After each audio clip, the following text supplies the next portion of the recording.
Welcome to our occasional viewer overflow stream. And welcome to all the people who have already come in, like Boy That's Okay and Supernova. We have a lot of cleanup to do in terms of levels that we previously failed to finish in viewer levels and some of the other feature streams that we've been doing. And some of them, I've been saying for weeks now, do require a little more time and attention. A Boy That's Okay, technically. The original Super Mario Maker released on the 11th of September in 2015, so now the original Super Mario Maker is 5 years and 11 months old. So, 5 years, give or take. Let's round the other way for a change. So welcome in, everybody. Let's get right back into it. This is a multi-checkpoints boss rush, where I've beaten all of the individual segments except one. There's one that I have not been able to do at all. And since it is a multi-checkpoint thing with an anti-key death setup, it makes sense to try to attempt it properly now if we have enough time to sit down and do it all at once. And hello, Spirit Wolf. Okay, this is the part I always have a little bit of trouble with because you do need to anticipate the next charge shot here. Yeah, as you can see, if I don't sufficiently charge, I don't get a shot off, and I, in fact, outrun the cannonball. And yeah, Glitch, I kind of had the sense that you would show up. We finally have time to do this, so let's sit down and do it. And hopefully I'm not just stuck on the cannonball switch boss for the next 2 or 3 hours, so. Yeah, Spirit Wolf is going pretty well over here. Hope everything is fine on your end as well. Yeah, I like to do these cleanup streams every now and then where we just go back and finish up some things that I couldn't quite see all the way to the end. And it's been a while since I've done one of these, actually, because we've been doing indie games for most of the summer. And so it's been a couple weeks since I've really had a chance to sit down and do something like this stream. Okay, here we go. Let's not get thrown off here. Let's just jump. And here we are to the Anti-Key Death Hub. Audio is sounding weird cutting in and out. Okay. Let me see if I can fix that. Just one moment. Glitch, thank you for alerting me to that so we can fix it up nice and early if we can.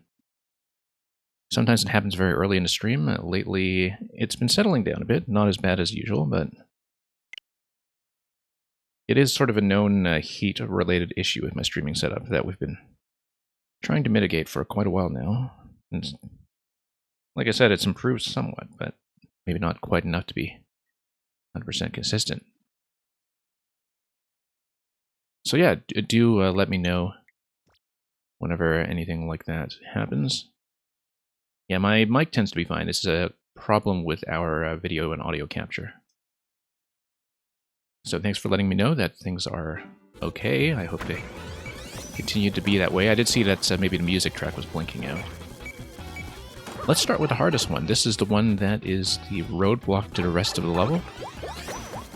You need, I believe it was 3 hits or 4 hits that get you over to the P-switch. 3 hits, I think.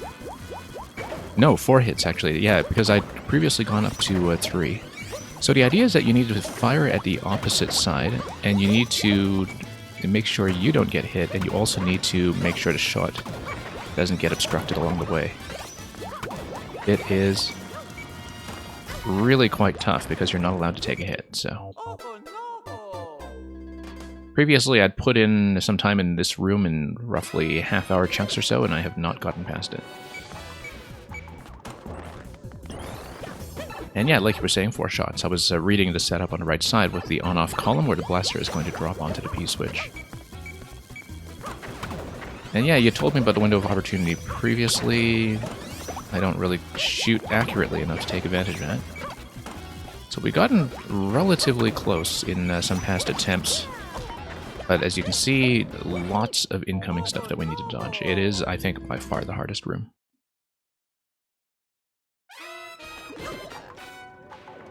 And so we'll just go back until we do it. So yeah, so far I believe there are 5 clears on this from other streamers, I believe. Since Glitch is a rather prolific submitter to a lot of other streams, including some that we watch. Okay, let's... Nope, that's going to get blocked. Your eyes do need to be in multiple places at once. You need to watch yourself to make sure you don't get hit. You need to also watch the shot to see if it's actually going to make it all the way to the end. Redbeard, welcome. We had a great time with Two Tone Tower on the Monday stream.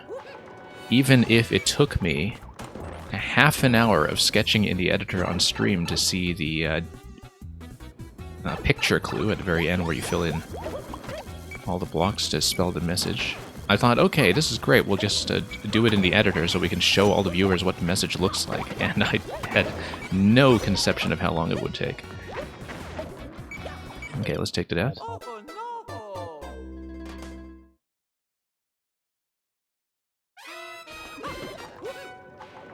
Yeah, Redbeard, this is just my viewer overflow stream that I do every now and then, where I finally make good on the promises to go back and play some of these levels eventually if I couldn't beat them the first time, or the 3rd time, or the 4th or 5th time. Yeah. So you have to sort of anticipate a jump over to the opposite side if you think that the shot is going to make it, but you do have to back off if you think your shot is going to miss. Otherwise, you run into some problems. Nope, that's going to lose it. So yeah, Redbeard, if you want to catch up on that, that was a bit of a lengthy stream, but we did manage to make it through in one sitting. It didn't help that for the longest time I also totally misread the key that I was using for the letters in Braille, where there's some overlap between some of the Braille alphabet and some of the Braille numbers, I think, in terms of what the symbols are, and so I just mistranscribed the wrong interpretation or unscrambling for the longest time, and that threw me off for longer than I care to admit. But yeah, really good to go back to that old one, and we'll be catching up with more of those in due course.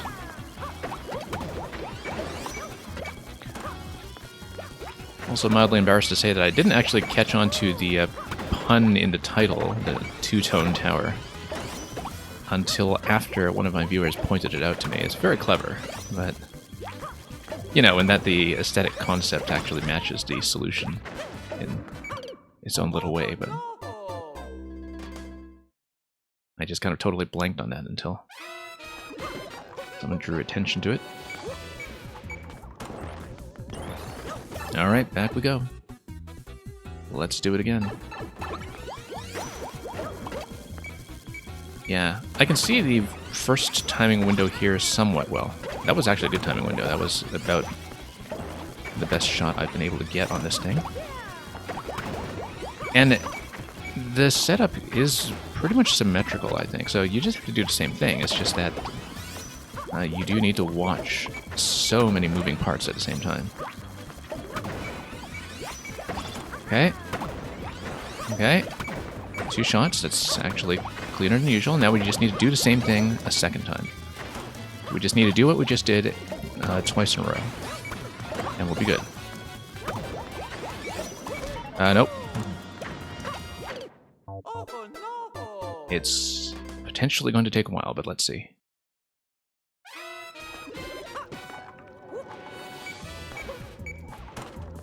And okay, here we go. And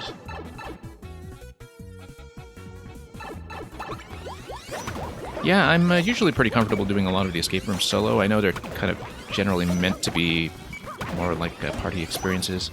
I did have some viewers who came in with a raid at the very end who did backseat a little bit, but thankfully without spoiling anything really critical, so...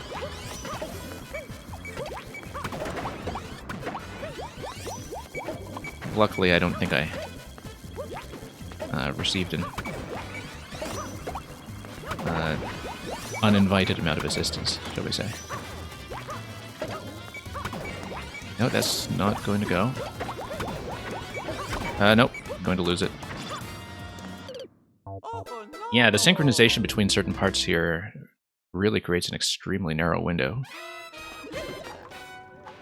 I mean, we've seen the appropriate window before, and we've hit that a few times in both directions, but it's very easy to miss anyway, even if you know what timing you're going for, because you need to do this little short hop to get the shot off. You need to watch whether the cannonball will hit the spiny, or if it will just pass it in the pipe. You also need to watch the rhythm of the beat blocks to see if that's going to be cooperative. And as you can see, yeah, sometimes I go for a specific timing that I think will work, and I just miss the shot because I go too high or too low. There we go. So right after the Podoboo drops, that's what we're going for. Right after it drops. Let's watch the bullet as well. Nope. It hit the spiny. I thought that was going to be the right timing, and that just didn't quite work. Yeah, no worries about stepping away, Supernova. You missed absolutely nothing. Apart from talking about the Redbeard escape room that we solved on the Monday to Tuesday stream. Okay.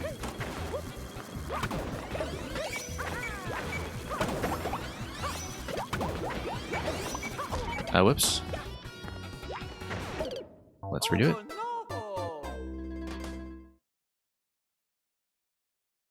So yeah, for those of you folks who are here at the start, I know that a lot of people at the start time are usually not going to stay all the way to the end because of the times that are run. So I'll just leave you a couple of the announcements now about what we're doing with the stream over the next few days and into the foreseeable future. We'll be back with viewer levels tomorrow and the day after, but the day after is also the morning before the launch of week 1 of 5YMM, 5 Years Mario Maker. And we usually have a couple of the 5YMM makers come and hang out on this stream, and so what we're going to do is that if I finish the queue early on the Saturday to Sunday stream, then instead of doing what we usually do, which is reopen for a few more submissions or go back to some unfinished stuff, we'll be featuring some of the makers that are part of the week 1 set. If we have time, I might not. But we'll try to make time for that, and we'll have a little bit of a pre-launch party while some of the codes are coming up. And so you folks will get a bit of pre-release access to some of the makers that are involved in the round that is going to launch a little bit after my stream ends on Sunday morning, or Sunday evening if you're in Europe. And yeah, that's just in keeping with what we did last year. Last year, for 4YMM, we just did kind of a full pre-party maker preview stream. This year, we'll just mix it up a little bit, and we'll see if this format is okay, and depending on whether people are okay with it, and whether it's working out, we'll see if we can keep that going into the rest of the 5YMM releases as well. Whoops, nope.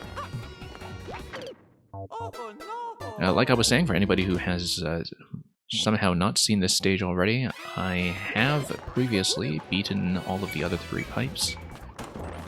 And of course, since this is an anti-key-def setup, I would expect something after the GG question mark, since there will be enough room to checkpoint something after that. So we haven't done the final segment, and we haven't done this segment. But I'm pretty sure that all of the other segments I can probably do without too much trouble after I get this one done. The one with the rising crates may take some time because there's a lot of room for error. But it's not nearly as difficult as this one, I think. So we'll see if we can make it all happen. I mean, obviously this level was not one that I was just going to do in a half-hour sitting. You do need to get the hardest rooms out of the way and really kind of preserve that same attempt to do the rest. So if it takes the whole stream, it takes the whole stream. That's what the overflow session is for. Okay. Okay.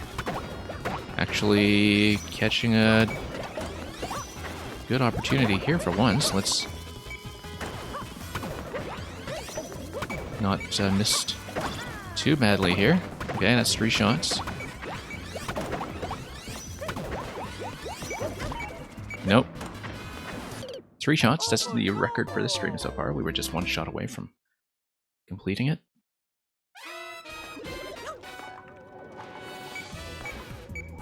So yeah, that's progress. And that's just a matter of consistency. We know how to do it, we just need to do that same left-right pattern 1 extra time, and that's all there is to it, really. And no penalty if you lose the hat going through the door, that's good to know. That there's no hat check if we get it peeled off after the last shot is successful.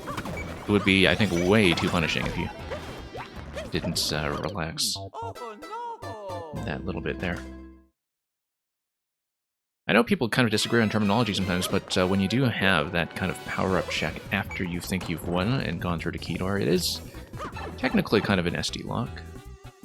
There's some debate over this, I think, just over terminology, but it certainly feels the same way in terms of having a death that's caused by player agency, and which is unavoidable in that kind of situation. And, I mean, you know, a concept like this, however, where you're required to keep the cannon hat, and which has an implicit condition of having to keep the hat to get through all of the interactive elements of the fight, of course, is just SD lock central anyway. There's a certain amount of buy-in to that concept.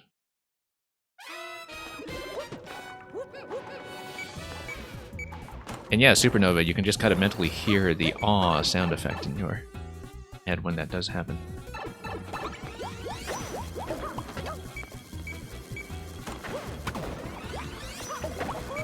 Yeah, as you can see, the Spiny does obstruct me.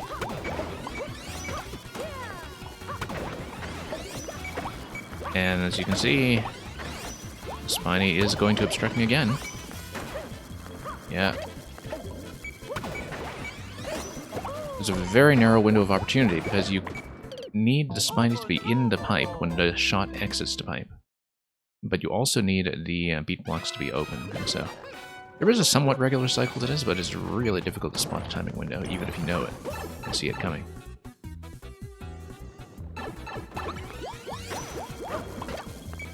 And okay, let's do this.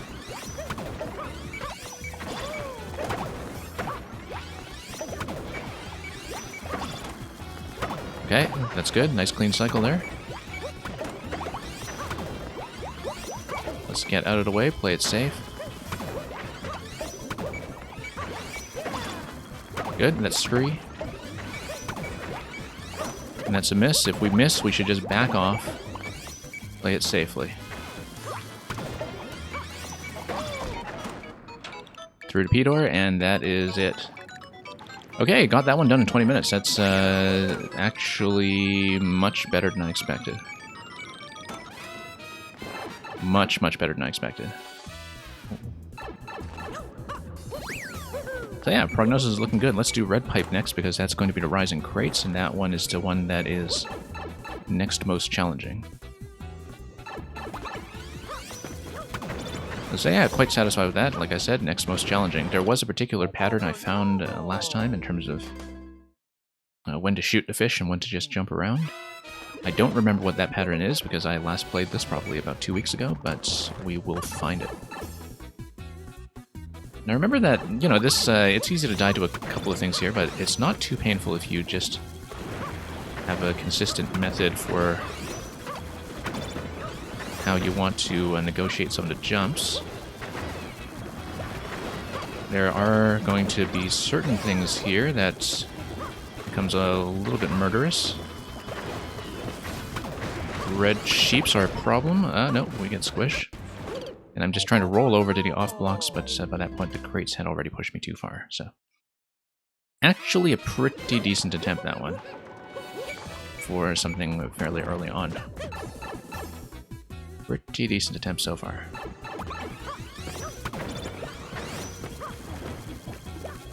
So no, we know that just a standard jump over the first sheep is actually going to be fine. And I had discovered that after a lot of iterations on this previously. Now, because I was trying all these fancy things, I was trying to shoot to Cheep Cheep, I was trying to high jump over it with a spin. And I found that a standard jump, just hugging the right side wall, is going to be pretty consistent. Consistency starts to fall apart a little bit once you get to the red Cheep Cheeps because of the way they track you.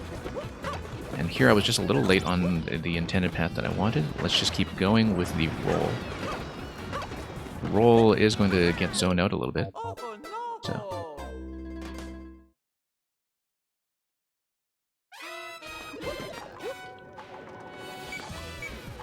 Yeah, feeling pretty good about this so far, though, in terms of how plausible it is that we'll get all this done in a decent amount of time. Oh, Charvarg decided to snipe me in that direction that time. That was not really expected, but just try to play around it. It actually means that Charvarg's going to leave me room this time to go left here with the roll, almost. Electrodude, welcome.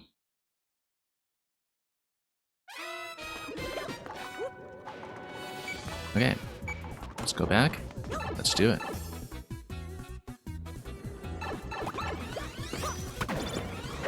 And, oh, no. Should remember that.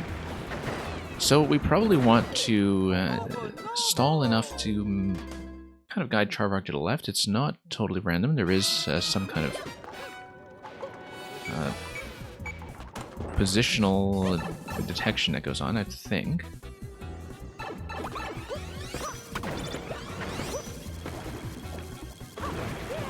Yeah.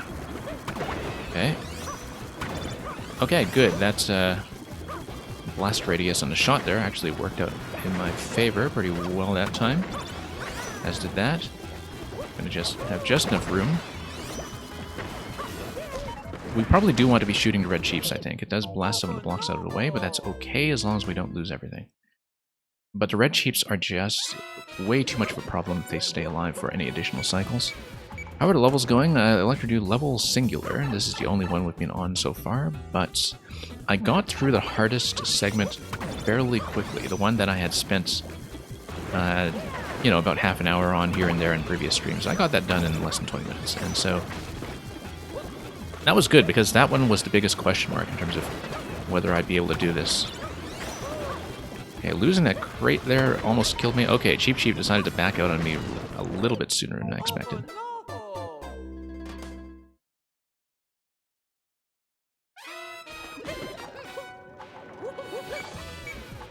And yeah, up we go.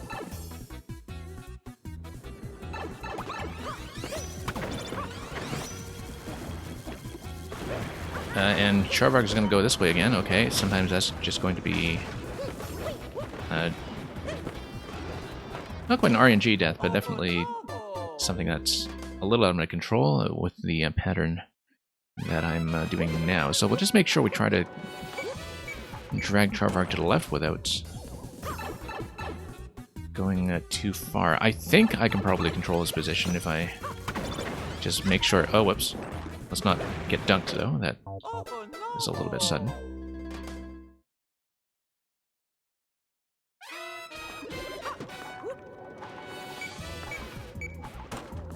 And yeah, Glitch, I know that there is a certain point in Charvarg's animation when the direction is decided.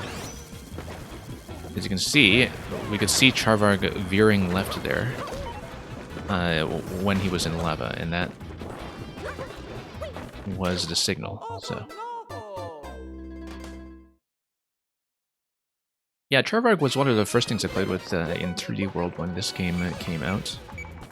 I've done a few things with him in 3D World myself. And so I do remember some of the things that you can do with him in terms of positioning, but...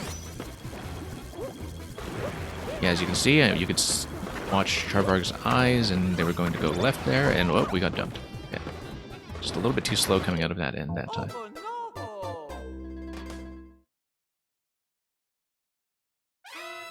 Yeah, that's okay. Just need to steadily refine our method, and I think we can have a roughly consistent pattern. Obviously, there's a lot of room for variance here, depending on where the shots are going to land, where the crates are going to blow up, etc., and especially with the red sheep movement much later on.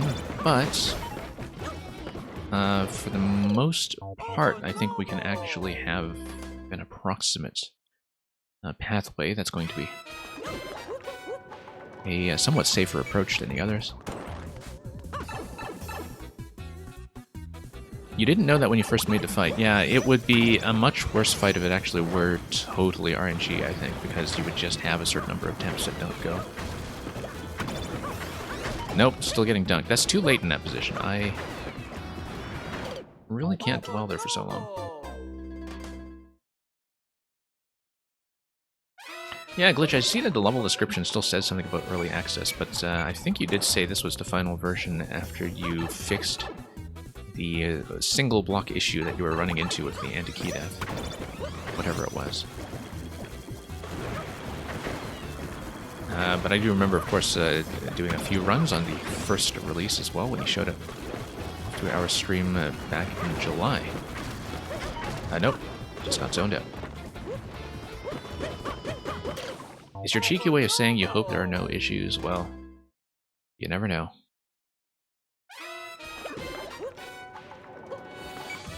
I mean, you do need a certain sample size of players on it, I think, before you really see these things come up. Charvarg's going to be your left. Good, let's jump. Yeah, the cheap positioning there looks tight, but it's actually fine. If we shoot from this side, we don't get whacked by the cheap that comes out on the other end, and we can get here pretty safely. Okay, we're going to get hit here. If I can survive, however, I can probably do the next switch with a roll. Unfortunately, with 2 red cheeps alive, that's not going to happen. That's really going to zone us out completely in a way that I cannot control if I lose the cannon box. So.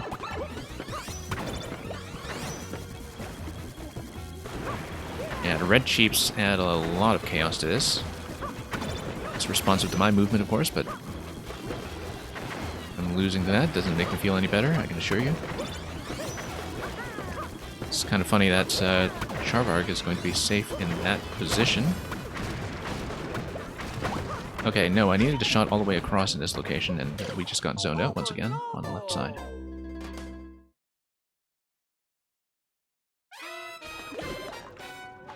Alright, down we go.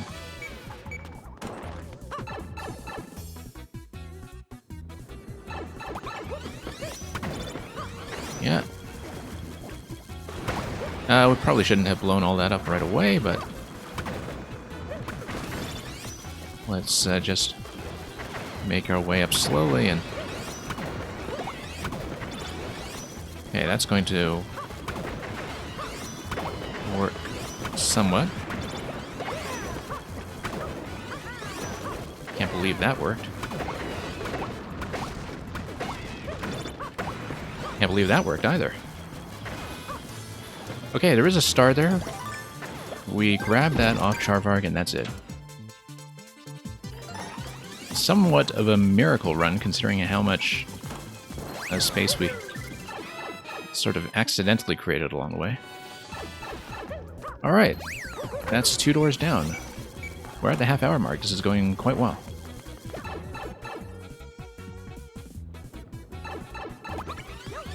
Okay.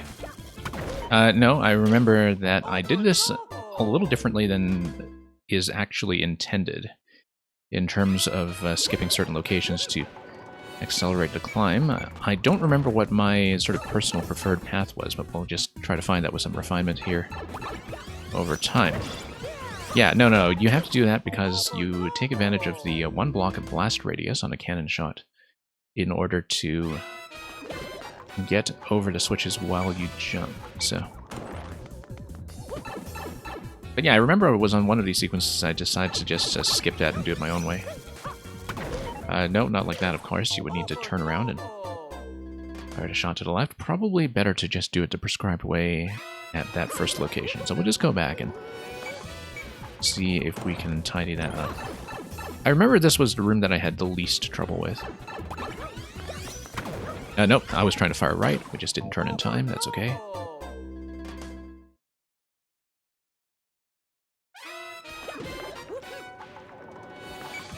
And once again, we don't know what's after the anti-key warp block here. With the anti-key dash setup, we can expect that it's going to be something, that's for sure. Nope, didn't quite make that jump. This room isn't as hard as the original, and I remember the original was not too bad either, actually, Glitch.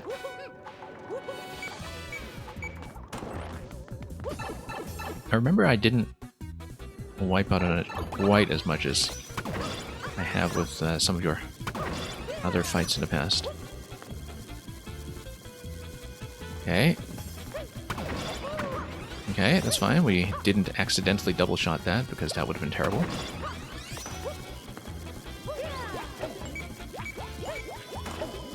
Okay. And we're out. Okay, not too much trouble there. Let's get out.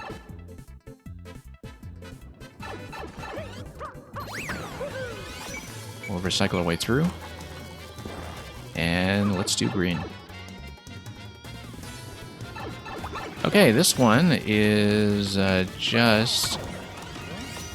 yes, no, we need to not deflect, because if we deflect too many times and it hits the P-switch, then that's a lost condition. And yeah, that deflected once again. It really felt like it just hit the edge of that thing. Barely. So we just need better timing here to make sure we don't run into the orange platform on the other side at all. And then we do a full bullet jump here. A few bullet jumps to get over and do pretty much the same thing, just with slightly better timing.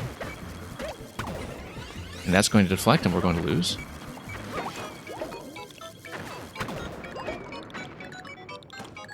Unless, of course, we stand out of the way, let the P-switch expire, and did we just cheese this? No, I think we are dead anyway because there's nothing to drop on top of the bomb now since it got killed by the P-switch. It knocked out the blaster, and so now we can't actually kill the bomb. So I think this is actually an SD lock, so let's just take it. Yeah, that's the thing that's awkward about SD locks, is that you do put the player in a position of having to ask themselves that question. And figure out, like, am I actually done for, or is there a way out? And, you know, with these bosses, we're kind of used to that by now, just because of the condition of having to keep the... Whoops.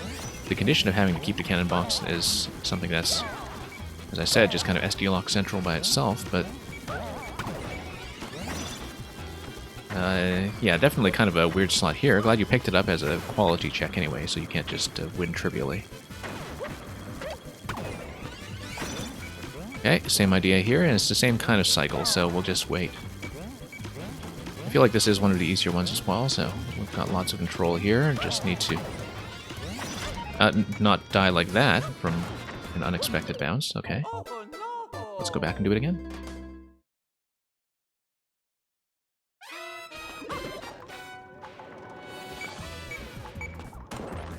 And yeah, we'll do a green here.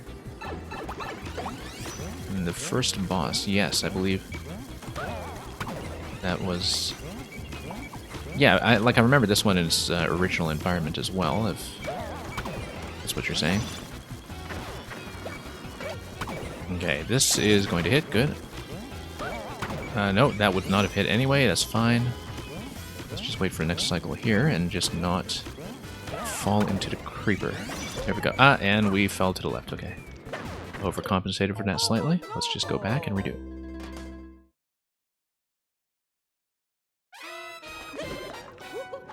Yeah, kind of impressive you actually did manage to cram everything in here, even if you had to reduce or redesign certain segments. I think the idea certainly still comes through in terms of these rooms being close enough to their original counterparts.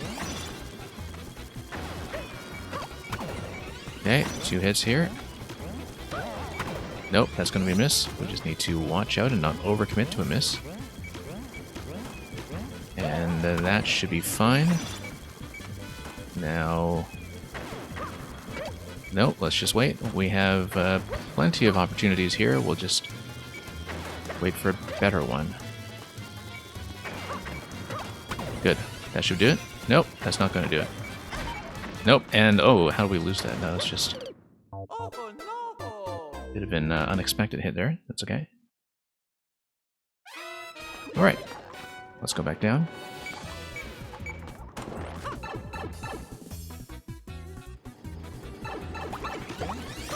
Yeah, getting pretty close here in terms of the interactions that we needed. We just need to not impulsively miss the first 2 shots that we take. Okay. Now let's just play the rest perfectly. Yeah, the artwork on the mushroom platform, the orange platform on the right side, can be a little bit tricky to read sometimes, but that's 3D World hitboxes for you. They're just going to behave that way. Okay, here we go. One more. We just need to find a good bullet timing and also just not sway too much on top of this column. Nope, we're going to lose. Oddly enough, if we had actually gotten one shot down at the very end, we would have been able to still go through this key door here. Except that would have had to hit before the P-switch activated, because we still needed the blaster to be alive.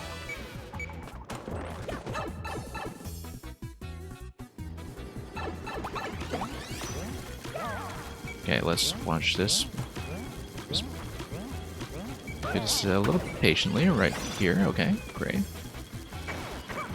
There's occasionally going to be a little bit of variance in terms of the bullet's blaster timing, depending on when the on-off switches hit.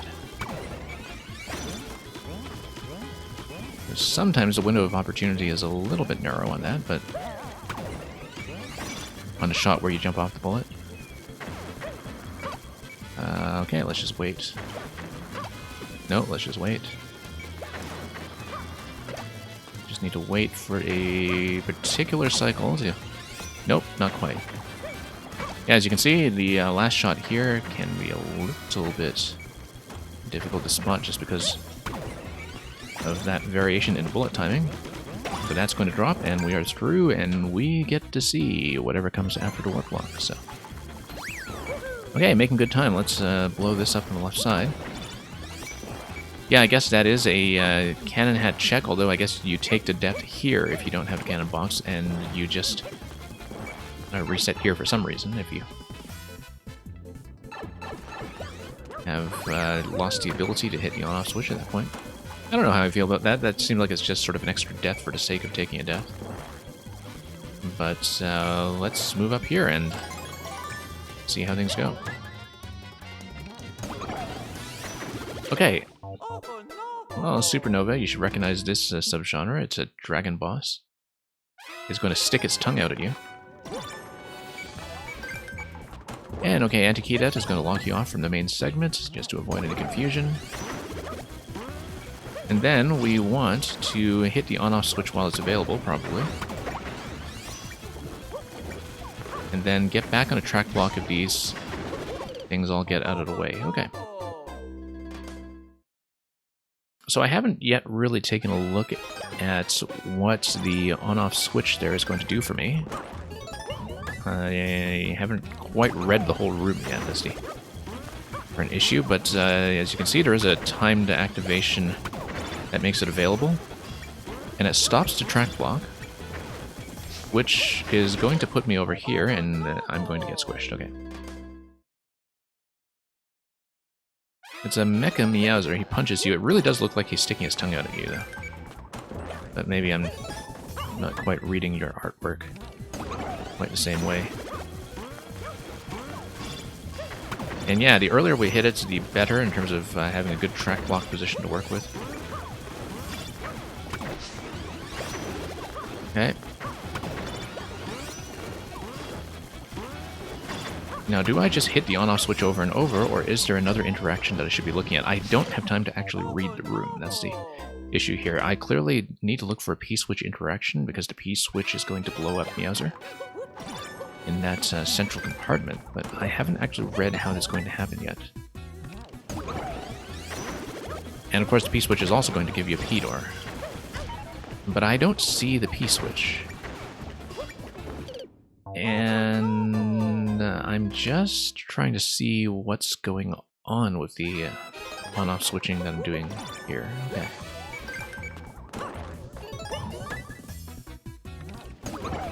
Yeah, so I guess maybe it's an off-screen trigger. If you're just shooting it over and over and trying to land on a track block, because the only thing that I'm affecting that I can see on screen is, first of all, the Cheep Cheeps being controlled by the spawning on the Bullet Blaster on the left side, and secondly, the movement of the track block here. I don't know what this donut block is for instance. Maybe just something decorative. So yeah, I guess maybe it is just sort of this off-screen interaction that I don't know about. So we got a decent number of shots in. That being said, just need to watch carefully to see when we are going to have a track block to drop down to. So.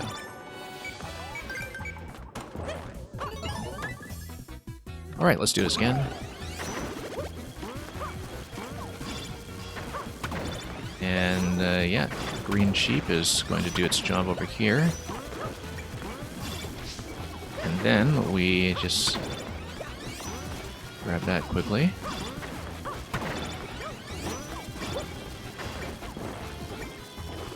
Let's wait for the track block here. Okay. Yeah, being on the left side with the track block moving is fine. It probably gives me the most time to react to the tongue or the punch or whatever that is.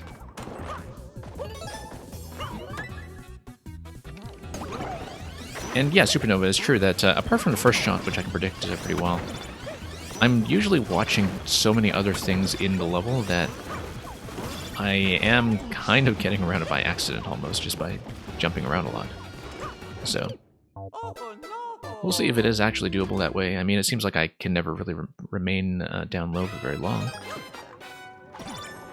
I do see how the exclamation block is being triggered, it's just that I usually am not watching that part of the level.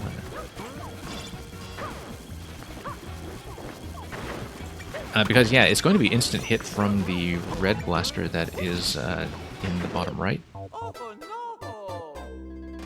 And so when I'm down low on that track block, I'm basically never safe. I need to jump back up immediately. I think that's the only way to really navigate that safely.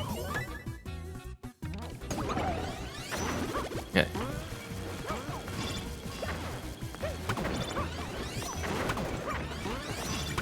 If it is meant to be an arm, it actually bears a certain resemblance to the final boss of Yoshi's Crafted World. Like the secret final boss of Yoshi's Crafted World.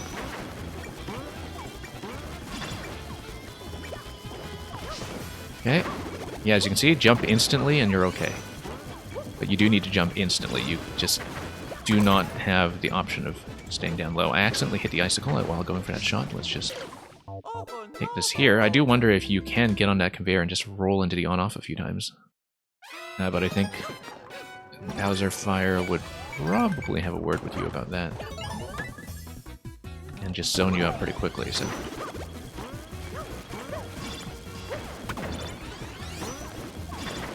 Okay. And yeah, as you can see, jump right away, that works. Just don't even bother staying down low. There we go. Not too hard once you learn how to do that, yeah. We might as well grab all this, even though only 3 of them are going to be useful for us in Endless. And that is a GG. At long last, Glitch, we have a nuclear.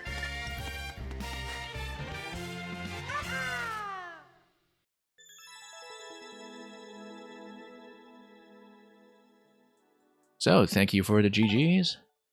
Now, welcome to all the people who came in the meantime. Axeman and Teramis and so on. So I do have a little bit of a list of things that are in this category of unfinished business. And as you can see, we didn't quite approach the 17-minute clear time there, but that's okay. That's just what happens. On a giant multi-checkpoint extravaganza like that one. I did raise the clear rate, that's very true. I mean, the clear rate being something that's a little under 1% is sort of interesting in that a lot of the deaths are going to be fairly sparse. Like, you're going to go pretty deep into an attempt before you die, in many cases. Or you're also going to see how gigantic the level is, and you're just going to bail on it. But It's going to be one extreme or the other, I think, in terms of whether you'll commit. And yeah, thank you for dropping by, Redbeard. And we'll see you around as well. It was 0.33 previously before you took it down. Yeah, I guess there's going to be a little bit of sample bias in terms of who you've submitted it to in the meantime then. Because that, just given the fact that you do need to sit down with it for a concentrated session, is something that takes a little bit of effort. So this is Dungeon of the Skull. This was a suggested level from one of our viewer level sessions that we did not finish. Mostly for lack of time, but I think I also broke something, if I remember. At the time, I think there was just one clear on it that was like 70 or 80 minutes or something, but as you can see, Teramis has decided to optimize it and get it down to under 500 seconds, if you actually did manage to find a single segment clear on that thing. We're not exactly going to be racing that, but we'll go back into this and see if we can actually clear it all the way through.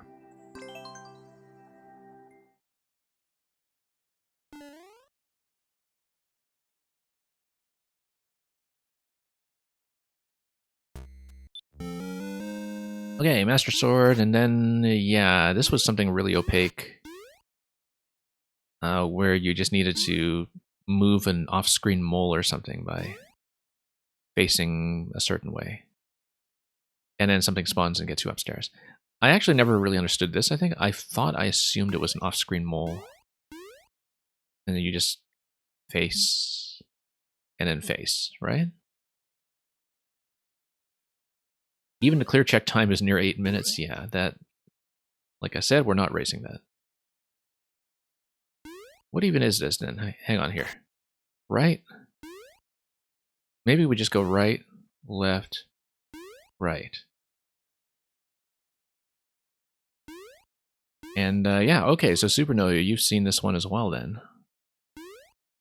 Well, I mean, marathon levels is what we do when I actually find the time to do it. Okay, there we go. I don't think I know how to consistently activate that. It seemed like an off-screen mole onto a P-switch thing, but I don't think I accurately read what that thing was even telling me, so... Oh, okay, Supernova, you're just kind of discerning that from the clear check time and what Teramis was saying about optimizing it down to 7 minutes. Yeah, so this I remember, this is just a spawn block of Roy, if I recall. That we drop a bomb in the middle, we stomp it up, we scroll, we spawn Roy, we defeat Roy. Not like that, obviously. Nope, positioning's way off. Let's go over here. Let's go over here. There we go. Yeah, we'll just go back and we'll spawn him in.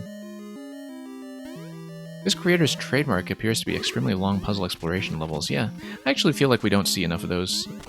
I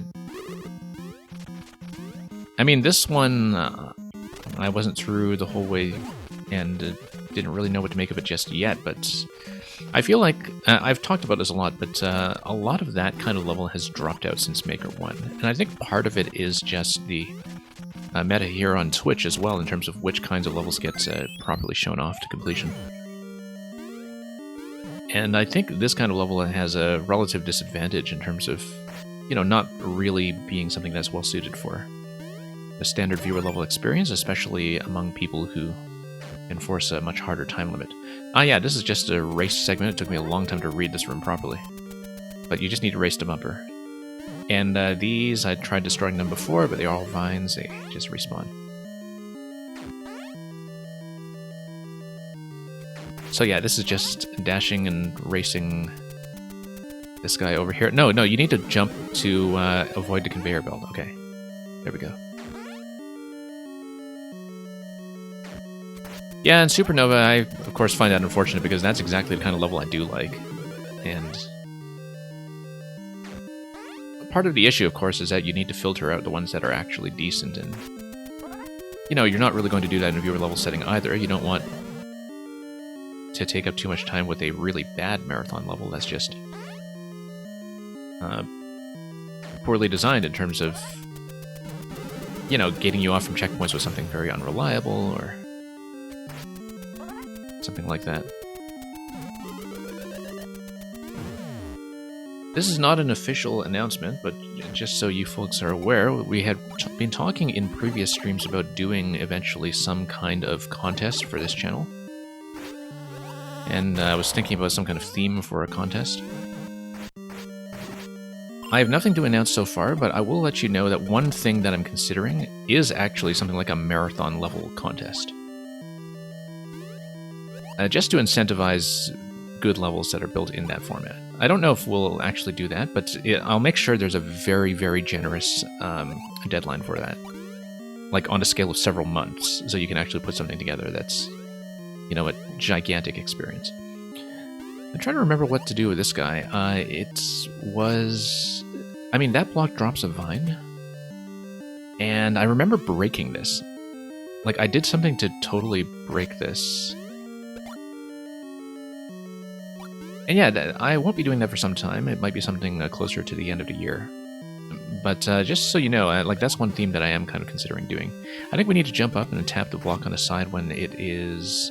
No, because I tried that previously and that's what broke it. Because the block being on tracks actually spawned a vine going upwards. So we need to kill this thing. Because this is an entity block on the... blaster, and the blaster needs to send a spike ball over or a muncher to nudge that thing and knock it down. Yeah, we previously broke this mechanism by hitting the block and spawning the vine up, and I remember that that's one of the things that put me off this level a bit, but...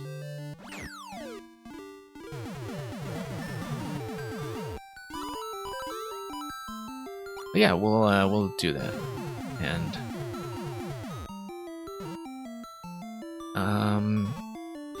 like I said, you know, if we do eventually run something like that, I'll announce it in the Discord first, but I thought I'd give you folks a heads up that that's one of the themes that I'm considering applying to that. And you can see just how incredibly excited Electrodude is about that already.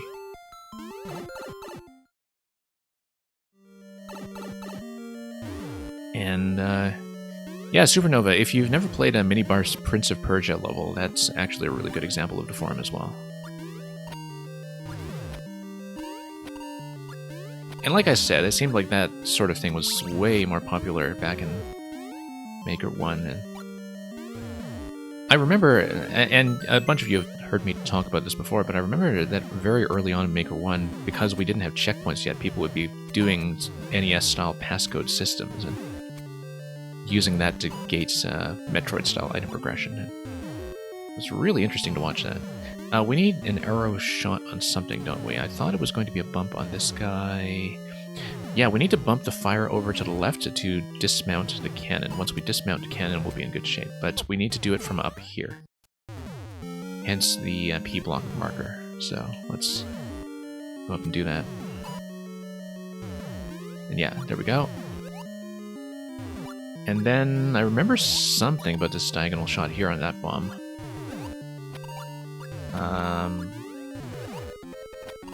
But also that it wasn't strictly necessary. I think we actually need to gate it open first. And no, we need to drop a bomb on this side here and probably nudge the bomb upwards one slot.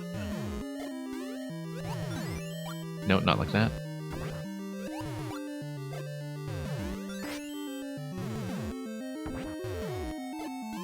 And here we go. And Charmas, I'll read what you are saying about marathon levels being exhausting in just one moment. We just need to try to get this shot down first. Okay, now that's open. Now we can probably hit the bomb. For whatever reason. Yeah, that's going to hit this ice block here. That's going to drop that cannon. Once we drop that cannon, that's going to give me an additional thing to jump over, but I don't see why that's useful. Okay. Well, let's just head over here again and come up. Skewer with the 30 coin, and then something up top beyond that skewer. Let's see here. This is something that we can shoot. And that doesn't help me because of the one-way panel here, but it does give me the POW for this location. interestingly enough, I'm just seeing what we can do with the POW head bump. Not much.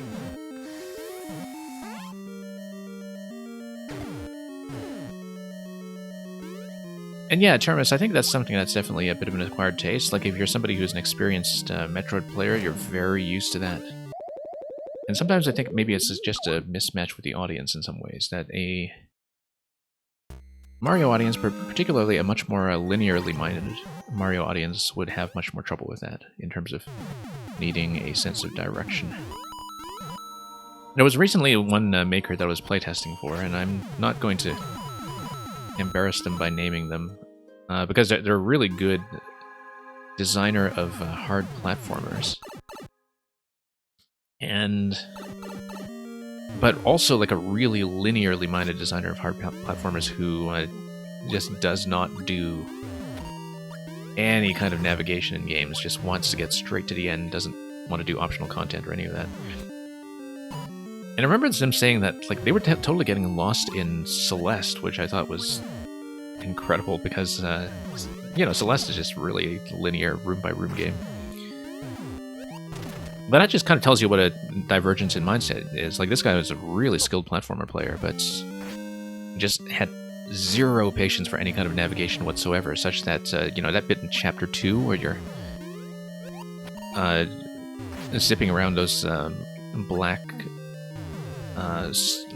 rectangles that, you know, zip you from end to end, like, even that was too much navigation, which I found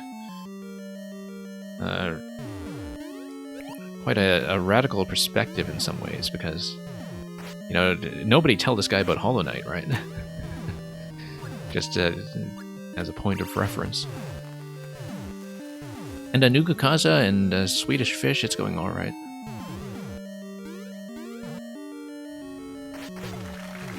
Can we all agree the Mirror Temple is a confusing maze? No, I don't really think so. But then I have a really high level of tolerance for navigation, so...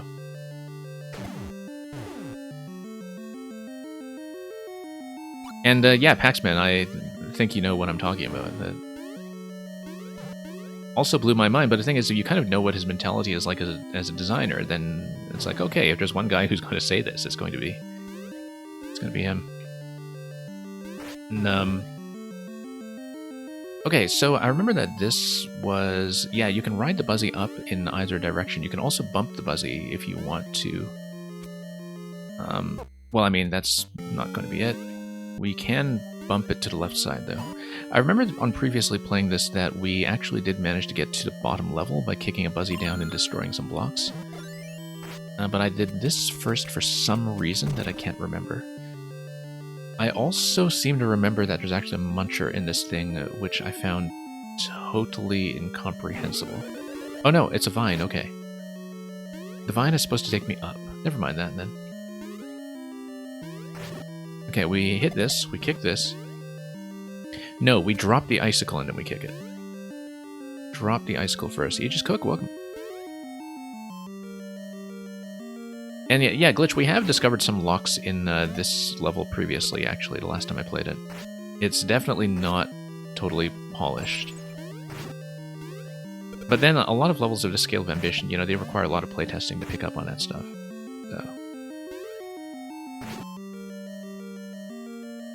So. Whoops. Let's try to do a quick run across. Yeah, no, we should just run straight across that gap.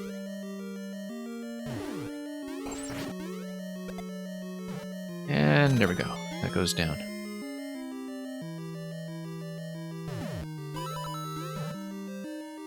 Okay, so now let's go down here. Ah, yes, I remember getting locked somehow in this segment as well.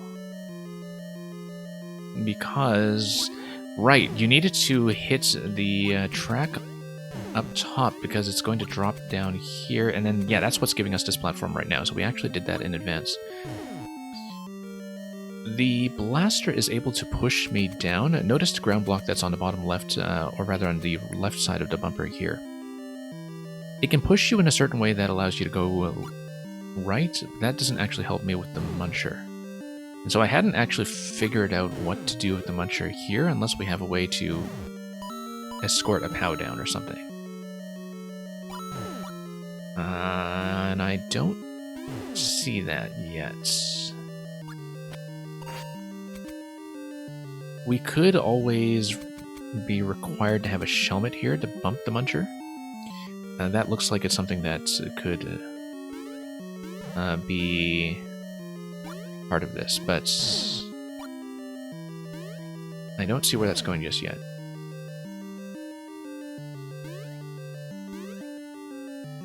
And up we go.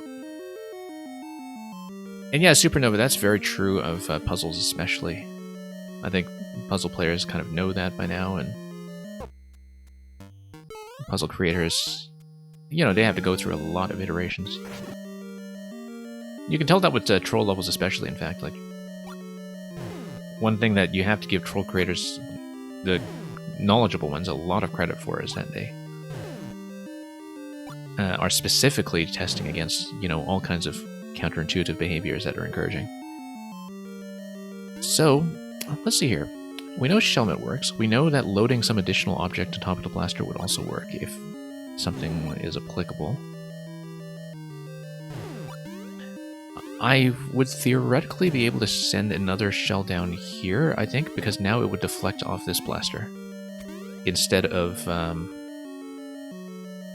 bouncing all the way, let's not do that. Let's... Okay, send it down, and then it should deflect now, like that. And it doesn't go down, okay, because it's too fat.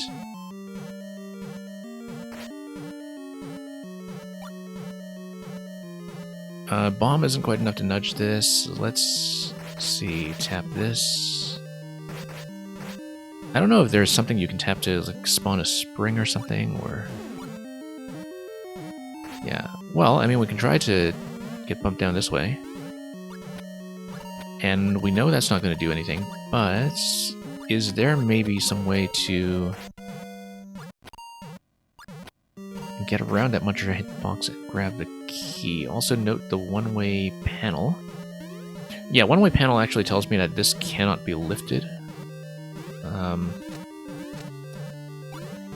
It can still be bumped with something like Shelmet, I think, but you can't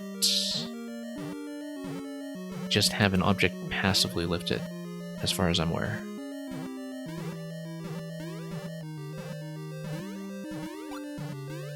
And okay, let's get up here. We also haven't checked just going in the pipe. No, it's not. We also haven't checked what that might be spawn blocking with the block that we just destroyed.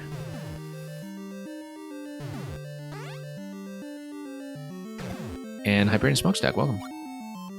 You think you know, there is this stump over here. Let's take a look here. We know that the lift is going to raise this. We could preload something on top of the lift. And I'm also wondering about the bomb range here. I don't think that grabs the key, unfortunately, but...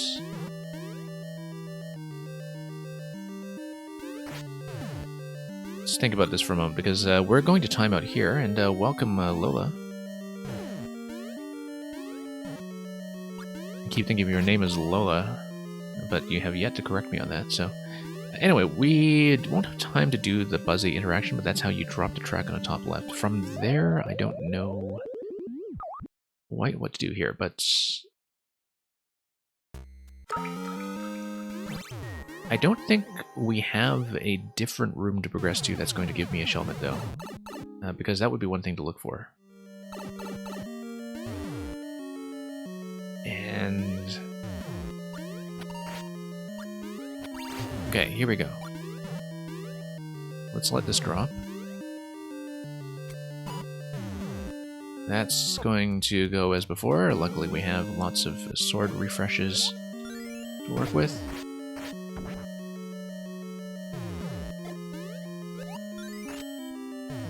And, okay, here we go.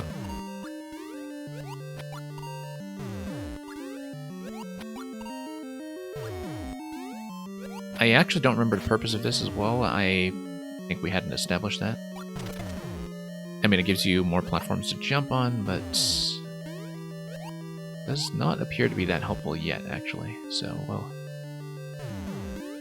just continue here and just try to make good time as we get back to the room where I was having a bit of trouble. I haven't seen where the snake block goes. The snake block just pushes the muncher, okay. Right, it's an exit, that's all it is. Just a way of gating that location. Okay. Let's do everything here once again. Yeah, we've checked going back through the door. We have checked a lot of this other stuff. Let's just go up. I don't remember what this donut block is about. We can try to get up there. I think it's just a little extra slot for you to use as a bounce, okay. Oh, look at this guy here. What did this one spawn? Did we actually see? Because maybe I was supposed to load this on the platform somehow. No, it's not going to go all the way down without colliding with everything, so it's not. Nope, poor timing here. Let's... Oh, you're right. That's for the sword that lands all the way over, yeah. Let's do this. Okay. Knock this down. And this gives you a sword as well. And now that gets pushed. Now we get pushed down to the bottom right if we so choose. Other thing we can do, this doesn't do anything except crush. I wonder if I can tap the bomb in that location and do something that way. No.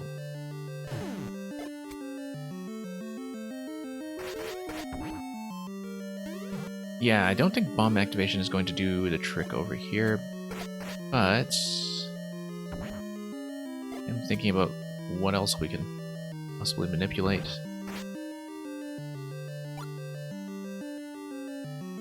Let's go down here and just try a few things.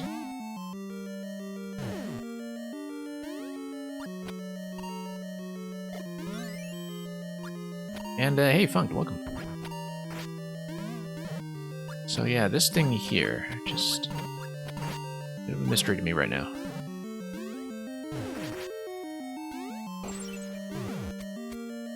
Okay, this is just coins. No way to move any of the blasters, as far as I can tell. We have tried sending the shell down to this location. You'd think the creator had left a bunch of comments in the level as hints. I mean, I don't like resorting to it, but... I love how you can only read the right half. Helmet to Muncher, okay. Yeah, so that's what I thought, that we need a helmet. And so we need a compass somewhere in the dungeon. Let's... Yeah, it looks like a Shelmet Gate, it's just that we hadn't navigated to a location that I felt like I'd unlocked yet.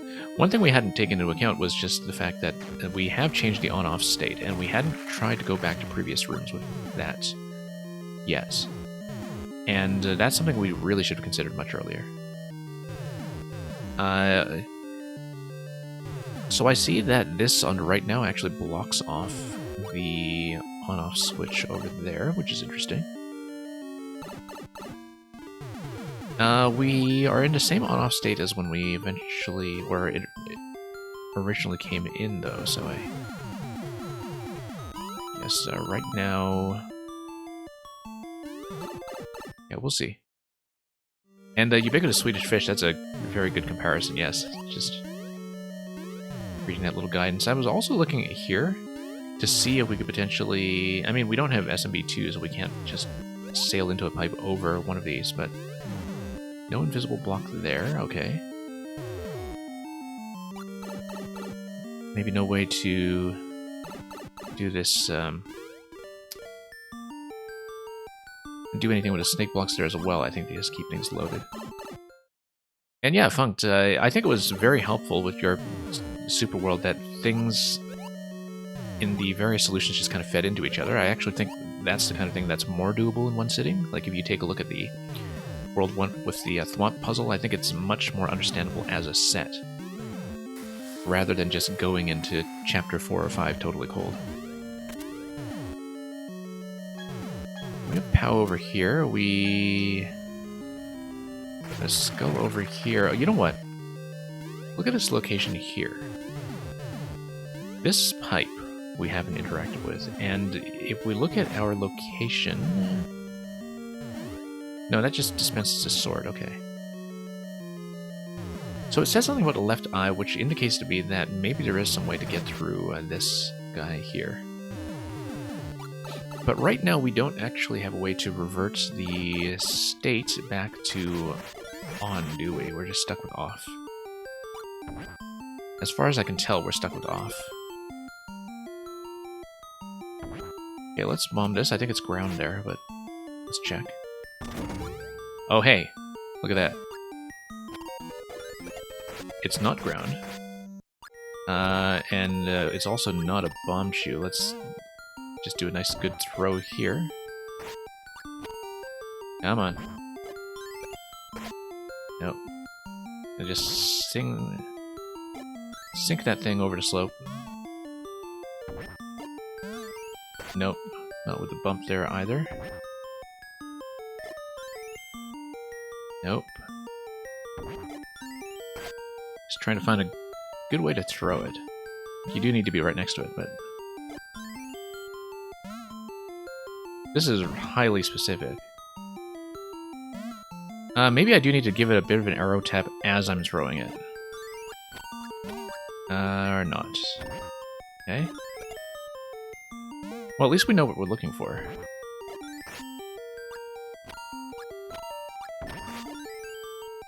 And yeah, Funked, I thought that the time thing was a bit of an obfuscation for sure, just to make the pathways look fairly even. I thought that was a particularly nice touch. Because that's the kind of thing that a lot of creators would not pay attention to, I think. In terms of just trying to deliberately set that up. So for those who don't know what I'm talking about, so Funked had a super world that we played a few weeks back.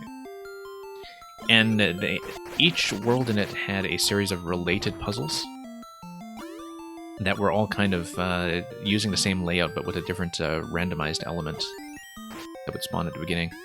And he disguised the various pathways by forcing all of the clear checks to wind up at the same time.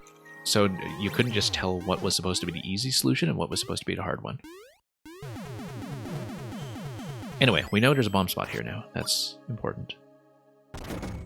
Running throw? Yeah, probably. I was thinking, you know, we kind of need to get into that bumper here. Or we just... I mean, I guess it wouldn't be something to do with... Just trying to see if maybe there's an alternate way to cheese the bomb or something just by having something in bomb range, but... It's fairly well defended against a lot of stuff, actually. Hey, let's fool around with this a bit. For no reason whatsoever. Maybe a shield bump? No. Maybe you do need to toss it onto slope and then shoot it. Seems really kind of finicky. It's probably something really obvious. Like just one little positional thing we're not doing.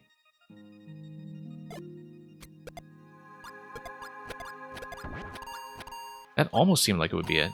Let's see here. So Funked, I usually try to solo as much as I can, but sometimes I don't want suggestions from the creator. Usually with the creator, what I'll do is I will be the one who asks something like a yes or no question to just make sure that I'm not totally up a blind alley. With other people who are just spectating, I don't mind sort of light suggestions if you don't actually know the solution. So, for example, Teramis has done this level before, and I also optimized it, and also told me about the creator comments. That gives way too much away, this thing here, I think. Can't actually see the bomb. So I wouldn't want Teramis to be telling me what to do here. Looks like sword and bomb. I like the illustration, but I don't know about this. I think that's also for people who are coming in from the left side. So... sword and bomb. Oh, no, I know what this is. Yeah, no, we actually have seen that before. I haven't seen that in a long time. It's been a long time since I've seen any level use that, so...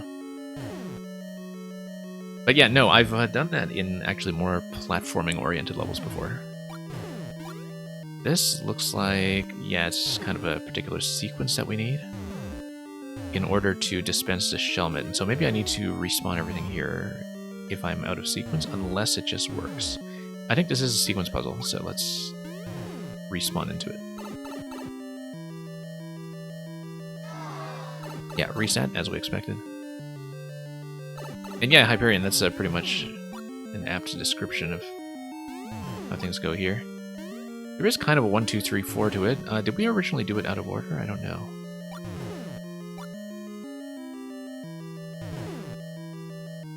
I feel like that, therefore, has to be first. No, this was the order we tried last time, so we... then push. No. Okay. Let's see, because you can't actually see the snake block paths ahead of time, it's a little bit difficult to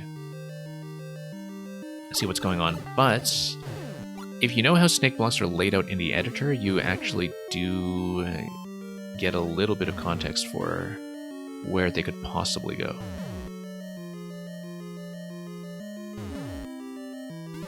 And so if we eventually do not a bomb toss, but okay, raises that, and then this pushes. Yeah, there we go. That should go up. There we go. Now we go like this. Funked, I will post the code in chat. Just give me one moment. I don't have it in the bot right now. This is actually a leftover viewer level that we didn't finish.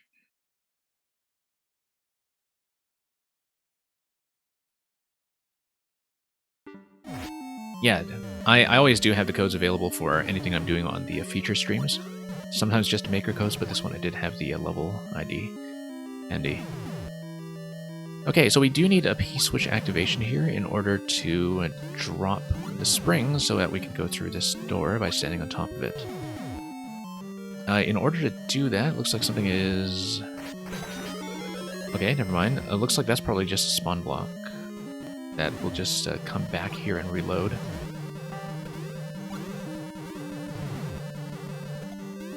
Or not. No, we can bomb this too, actually. And that becomes a block that we can come back and reload. No, except it spawns a vine, so it's just going to come back, isn't it? It spawns a vine, so that's not going to do anything. However...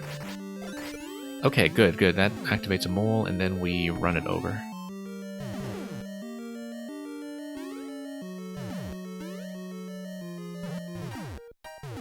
And, yeah, we just wait for the P-switch to expire, and that will give me the door.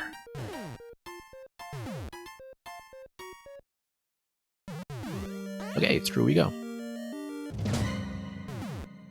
Alright, this looks like we send something up to Seesaw. Seesaw is going to send the bomb up to the block. That's going to blow something up. Ultimately, we do want the P-switch. Also, love how the equivalent of the skull here is just being done with everything up top. So yeah, we probably need to do something to... whoops. Let's not do it like that. Let's toss all the way over first. Here we go. What's that blaster going to get me? Nothing, but we send it up.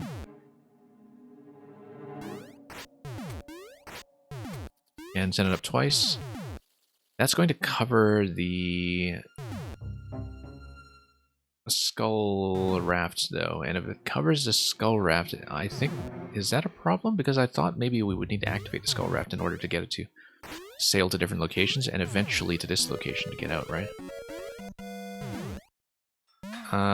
You were stuck on this one for annoyingly long, yeah.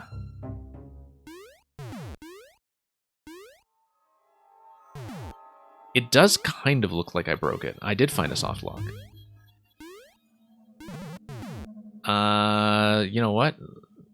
Okay, no, if I drop a bomb, I can take damage, but then I can't take further damage. I guess this wasn't tested against just that double hit right from a higher location. Yeah, because I see that I'm almost certainly supposed to drop up top. Luckily, we just have 50 seconds left. Let me just catch up and chat while we wait out the timer. I usually don't just wait out the timer, but you know, we might as well see. So yeah, Funked came in talking about that video of that puzzle world. Glitch said something about the donut block in a checkpoint room. Oh, the bumper. Yeah, that's the location we checked. And yeah, beyond that, that was just back to Glitch's level. Okay. Okay, so let's just take a moment to sip some tea and take a look at this room in terms of what's going on. It looks like activating the skull raft in the top left is likely what we want to do, which means I need to find some way to drop myself over there.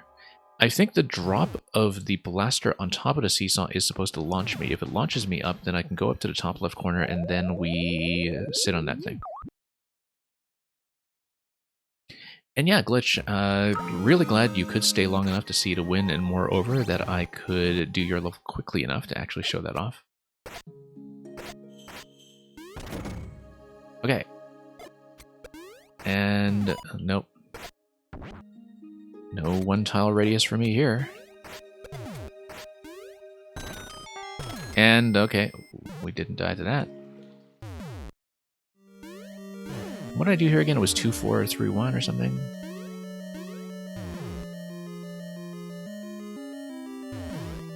I think it was. Let's see this. Yeah.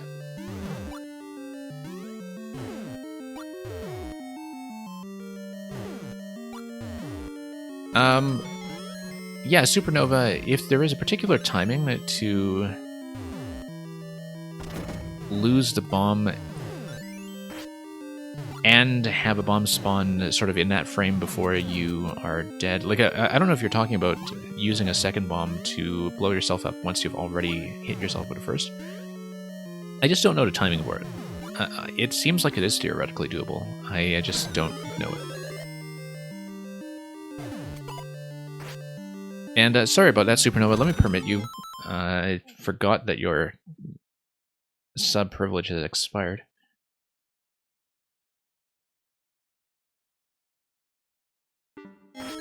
Yeah, we have a fairly aggressive link filter here. I should actually warn people about that in the chat rules or something, but then the bots will start to learn and adapt. 5YMM, let's punch that in for Lola's benefit. 5YMM is a set of levels that's releasing every Sunday by various makers in the community, including a lot of people who are regulars on this stream. So it's a collaborative project that's got its own trailer for every week and also some really spectacular creations that you can all look forward to. And yeah, we'll be featuring that on our stream, as well as a lot of other people playing it over the next few weeks, we hope. We need to get that around Claw. Okay, Blaster is not going to do what I want here, but if it falls back down, it's not going to launch me. Okay. Let's not lock ourselves now this time. What I can do is I can launch this. I wonder if it's some additional seesaw weight that we need to move over to that side. Like, do we just need more weight on that thing? But, like, when you have something like a heavy object drop, it should be infinite weight, right? That's going to destroy the sword.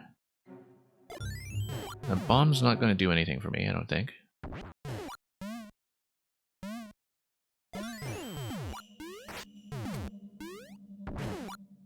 Okay, well, let's think about this.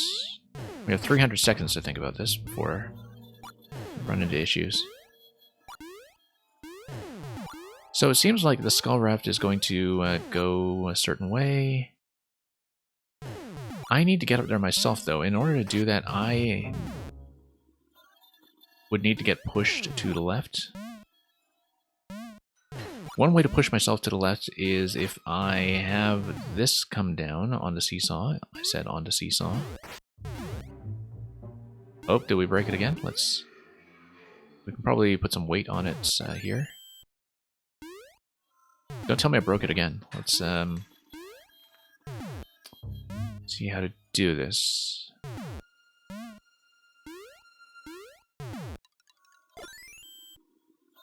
Yeah, Supernova, if we do wind up actually soft locked, we'll play around with that timing and see if we can make it happen. I haven't actually clicked through to your link yet, but that's because I tend to keep things pretty lean when I'm midstream.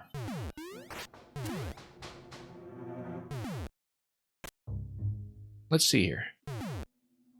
We may need to ask the manual. Oh, this is the compass, okay. Well, it doesn't do much for us if we break the compass. Okay, sword's been dropped over there. Blaster has been dropped low enough that it's not going to help us anymore.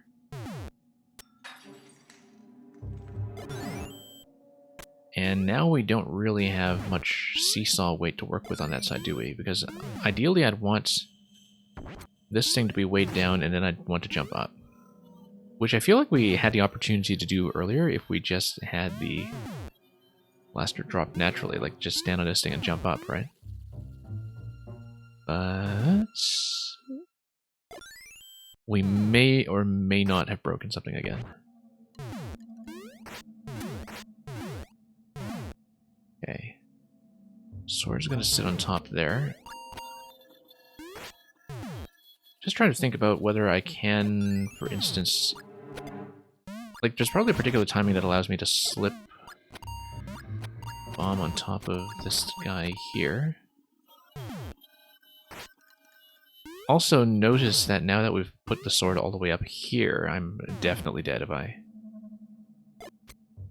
lock myself like this. So... yeah, one thing I don't mind a bit of... oh, I fixed it, okay. With a bit of a scroll here, okay. Sure, we'll take it. Let's break it again. And we just do that. The way we should have done it in the first place. We go back here with the P-switch active. And that accomplishes nothing. Unless we need the P-switch active for something else over there. Let's see this again. Okay, so we will take this. And thank you for the lurk, Furia. Glad to see you here. I thought we were supposed to get the key. No, the compass just tells you the location of the key and the shelmet. We needed the shelmet.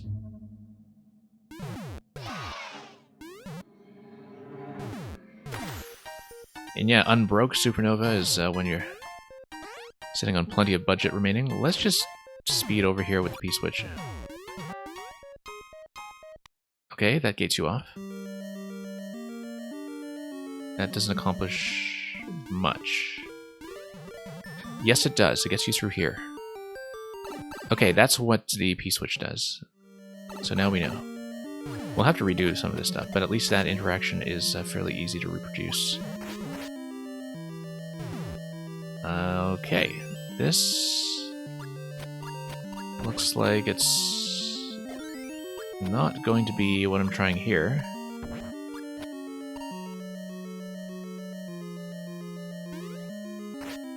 Well, we'll time out and we'll look at this once more, I'm sure.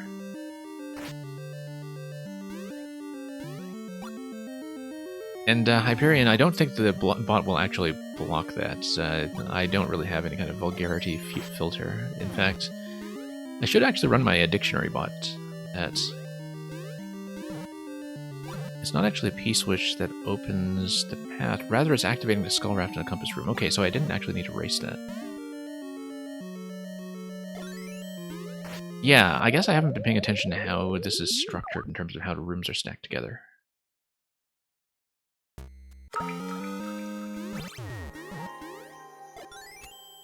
But there's quite a lot going on here, as you can see. So. No, I mean, Hyperion, we wouldn't have the information to know that unless we were looking at the level layout. Taramis knows the level layout quite well because of some speedrun optimization.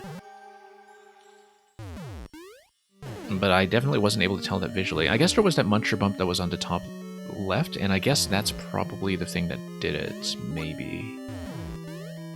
Oh, unless... Yeah, because you're through a door, right? So if the muncher bump on the top left happens, then that probably is what triggers everything that's going on the right side, just depending on how the rooms are stacked together.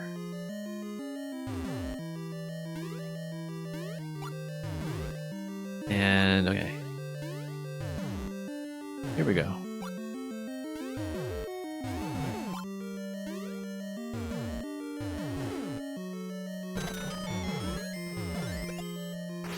Alright. See, Hyperion, as I always say, one of the reasons that I don't mark my stream as family-friendly, even though, for all intents and purposes, I do try to keep it family-friendly, is that I have no control over what you people are doing. I mean, I can, you know, ban some of you from time to time or do other things like that, but what I cannot do is exert mastery over your free will.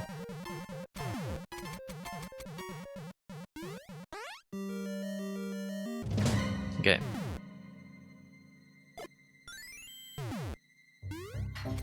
Oh, whoops, wanted to stop that. That was... Love how Art Pop is just enjoying that newfound freedom. Okay. Yeah, I mean, if you folks really cross any lines, I will let you know. That's...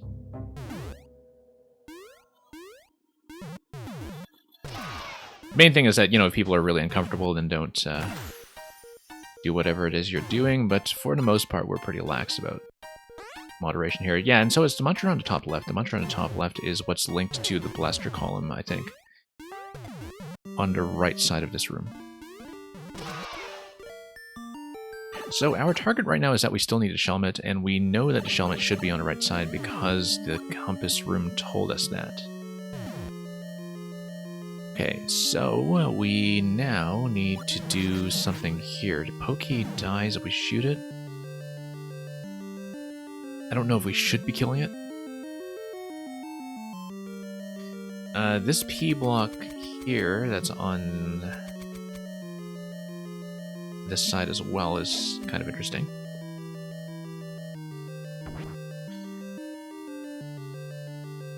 I mean, we can kill the Pokey. But that doesn't really help me. Oh, no, I know what to do. You reduce the Pokey to 1 stack. When you reduce the Pokey to 1 stack, it travels to the right. When it travels to the right, it steps on the jump block, hits the bomb. That's how we do it. We don't shoot it in the head like that, because that ruins the plan. But we unstack the Pokey. That's what the solution is. For sure, I think. We need to just be careful not to kill it too quickly here. Let's Oh, and it's going to go down here beside a one-way panel, and that's stuck. So we need to block the pokey as well. We block the pokey by dropping an object in that P-block location, such as a bomb. Except a bomb would kill it, so we need to be pretty careful about that. We can't do the bomb too early. That's too early. Oh no, that's great. That's great. That's exactly what we wanted, in fact. I feel like I probably can't do that consistently, but that's okay. We got it. Worked out just the way I wanted. Okay, let's do this. On-off activation is going to blow up the bomb and lower this guy, and also on-off switch is all the way over there. Okay. I think this is actually just... Well, we need a shield in that position, and we just survive this maze. This is just a combat thing. Except we don't have a way to get over those one-way panels pointing down, so let's rethink this slightly. Looks like you can actually go up this top position here if... no, one-way panel, never mind.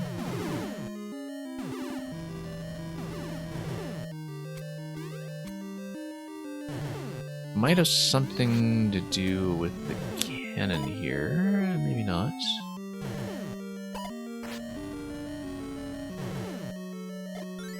Jump on top of a bomb? No.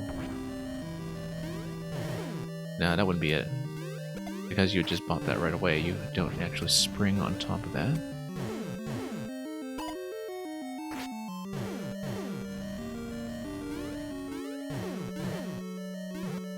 Okay, so you do need to do as much of the maze as you can.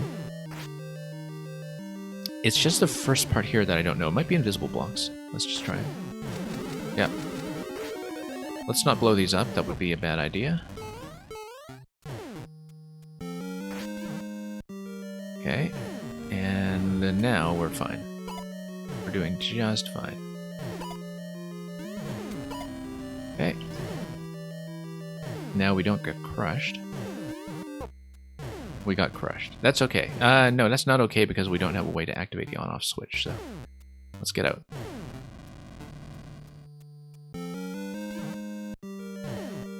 Okay. Over here? No.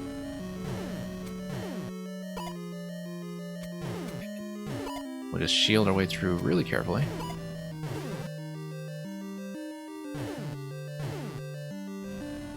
Then... yeah. Nope. Yeah, jump there. And then we align ourselves against the blaster. And then come around like this. Nope. Lost a sword. Okay. Let's do this again. And Hyperion, with a timer like this, yeah, the expectation is that you're going to have a lot of timeouts as you learn this thing. The only thing is which interactions require a lot of finicky repetition and which ones are just knowledge checks that are very easy to get over once you understand what you're doing. The pokey, I don't know if I can do it that efficiently a second time. This part is also very execution dependent, as you can see here.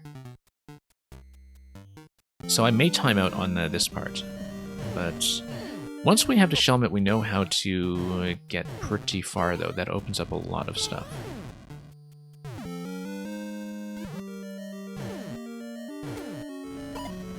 And, yeah. Yeah, it's a long level, but then that's why we set a stream aside for stuff like this. I'm glad we're able to show it off, even if we are also showing off all of the... or some of the locks that the creator missed along the way.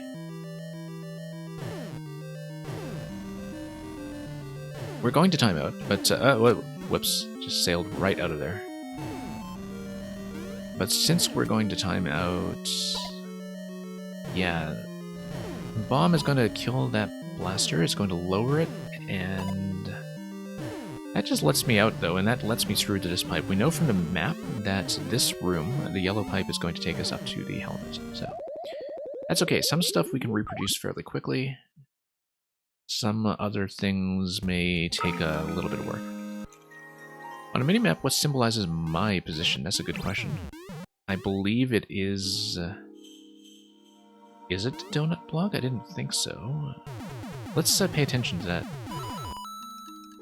I think it might actually be the donut block, but I'm not clear on that. I think it is, but we'll see. Yeah, I know a lot of Zelda dungeons have been using P-block maps like this. I've seen very few that actually require it for navigation. It is the donut block, yeah.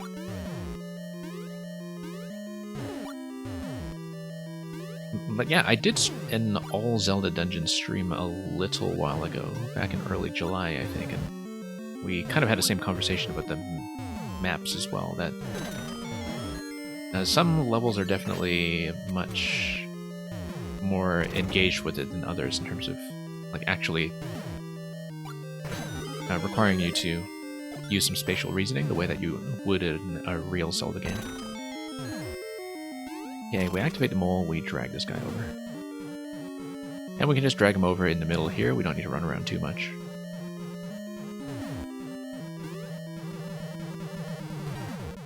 Okay, we wait for the spring to drop.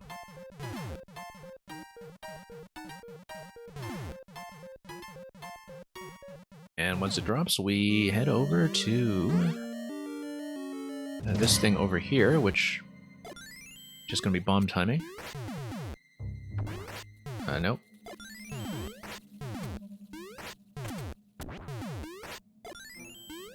Yeah, I mean, I'm not exactly playing the timing here. We'll just do it until we get it. Okay, let's let this raise to its maximum position, and then we just jump. That's a yay.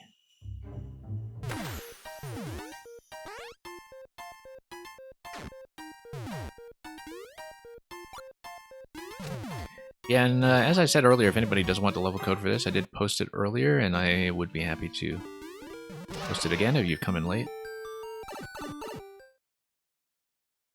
But you can see that the clear check time does pretty much max out to 500 seconds on this, as we would expect from a level of this scope. Okay. Let's drop this. Nope, didn't turn around. Let's drop this just slightly later, and I think that should do it just fine. I think there is a particular ideal timing that we were just fortunate enough to hit last time.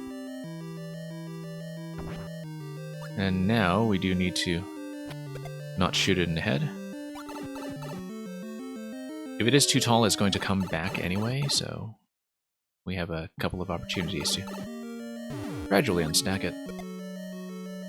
If we don't have great timing, notice that marker in the middle. The marker in the middle does seem to tell you what the ideal pokey position for the interaction is. When it's aligned in the middle, that's the time to drop the bomb. Okay. More or less. Or pokey head. Just trapped there. Yeah, that's the only thing I can think of is what the marker is for. I don't think anything spawned there. Let's hit the blocks underneath first. I do like how the coins... I mean, you know, it's just a lack of a blaster block here, but the coins off the blaster do at least encourage you to go down here and check that location. But it's pretty clear, just from looking at it, that it can't really be much else. Other than just invisible blocks that you can hit your head against. Okay, let's wait for this. And up we go. Hey, there we are. Now we go up, and that should get me Shelmet, which is great because we know what to do with it. Assuming we don't lose it, we need to not get hit. We also need to get the Shelmet in the first place. Looks like this is a donut block that's underneath. The Twister, I think maybe doing some sword hits. No, we don't have a surface to hit that against. That won't be it. This also looks like it's blocking something like a mini-boss room. If it's anything like a Zelda dungeon, I actually do expect a mini-boss in that location. Also notice that you can wave things down over here, which No, you can't, because this is on top of something else. Yeah, because I would have hoped for something that would drop here. But the seesaw doesn't do anything for me. Or does that? We can always jump into it? No, we can't. P-switch also kills the twister. We can also just jump here, no? Maybe a forward shot jumping there? A little bit difficult to do that. And it's not going to reach. Okay. Let's try to respawn this room, actually. I want to check one thing here with how things get loaded in. Yeah, so Muncher and everything here does start in that position. P-switch is going to blow out the bomb over here for that Muncher drop. These markers, I don't know what they are. Okay, that's not it.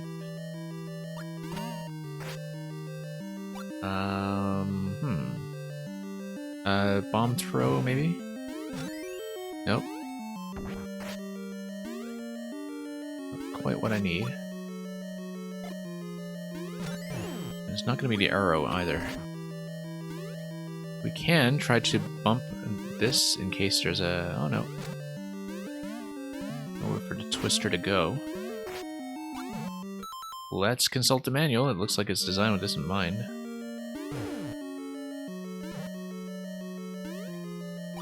The manual isn't going to tell you anything here. Okay. I thought this room is where you get the helmet, though. That's the implication from the map. Oh no, the donut block tells me that we're to the left of the boss room. We go through the boss room, then we get the helmet. But first, we needed to do something about this. And... if we move the twister seems to be elevating something that we need to drop down, perhaps.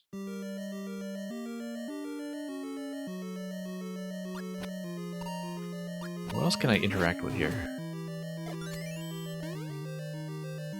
Nothing here is going to be within range. Maybe we need a P-switch activation coming into this room, who knows? But I don't see how that's going to be available.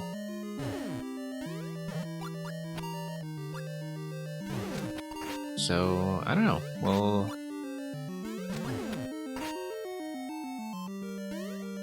I was thinking about that too, Funked, if we have a way to raise the twister. We've seen the sticky interaction a few times before. It was actually Kavek's 4YMM last year, as well as something that I'd seen in a couple of Zelda dungeons. But I would need to be able to raise it. It's on a donut block now, and I feel like the seesaw does have to do with it. But that, we have something obstructing my ability to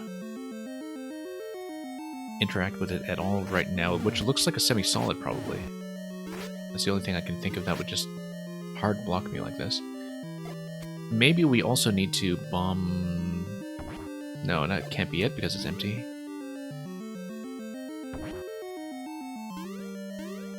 Looks like we'll time out in this one too, then. Let's go back down in the few seconds that we have remaining. I think this is a dead end otherwise. Nothing else to see here as we time out.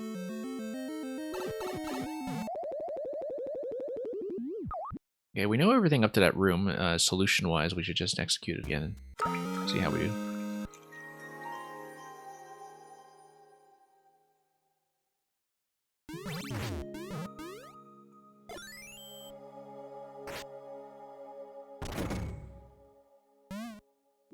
Yeah, I wonder if you need a P-switch going into that room, because if the twister is dropping down to that location, if you go into that room with the P-switch already pressed, then the twister would be able to drop on top of the P-block and then go across the semi-solid, and then give you the roof interaction. But that's why I was trying to spawn back into that room. One thing I was not paying attention to is how the twister spawns in. If it is spawning in by a drop, as I suspect, then a pre-activated P-switch would do the job. So the question is, do I need to activate a P-switch and just run all the way across and get that pipe? Like, do we need to activate the one through this door and just gun it? Or is there something else that will let me through? Because I don't think I can make that timing. I don't think it's going to be this P-switch. That's beyond this room. But I think it probably is going to be a P-switch somewhere that we need to figure out how to access. I think that's the likeliest candidate.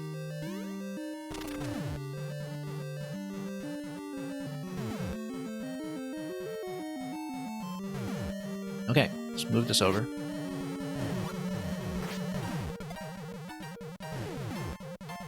And let's wait for it to drop.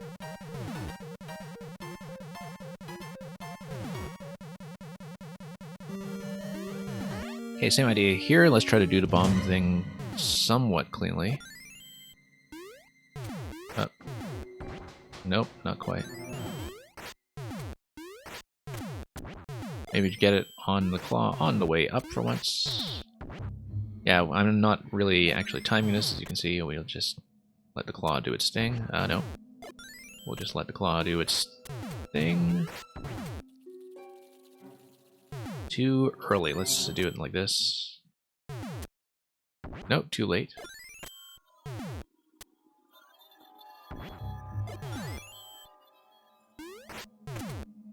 Nope, not quite.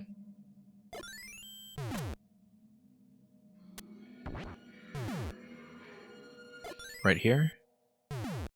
Then it should go up, and nope. Yeah, right when the claw is at its peak, actually, that should be ideal. Yep, there we go. SDGML, welcome. So, loose ends I'm tying up are just things that we previously saw in viewer levels that I didn't finish. So this is the second level we're playing today. The first one was that massive boss rush by Glitch that we had seen on and off over the past 2 or 3 weeks. And I actually cleared that reasonably quickly. This one is a huge Zelda dungeon that we only got partway through last time I saw it. And we've been finding a few soft blocks along the way that have obstructed the proceedings somewhat, but might as well see what we can do with the current version. And Hyperion, yes, I will be doing viewer levels, and yes, I'm aware of the reason that you're asking, and I look forward to it. But that is the plan, yes, unless something goes wrong. Okay.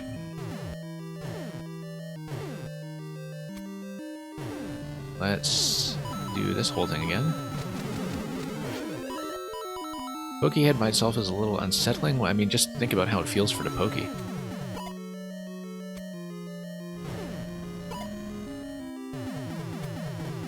Okay, up we go.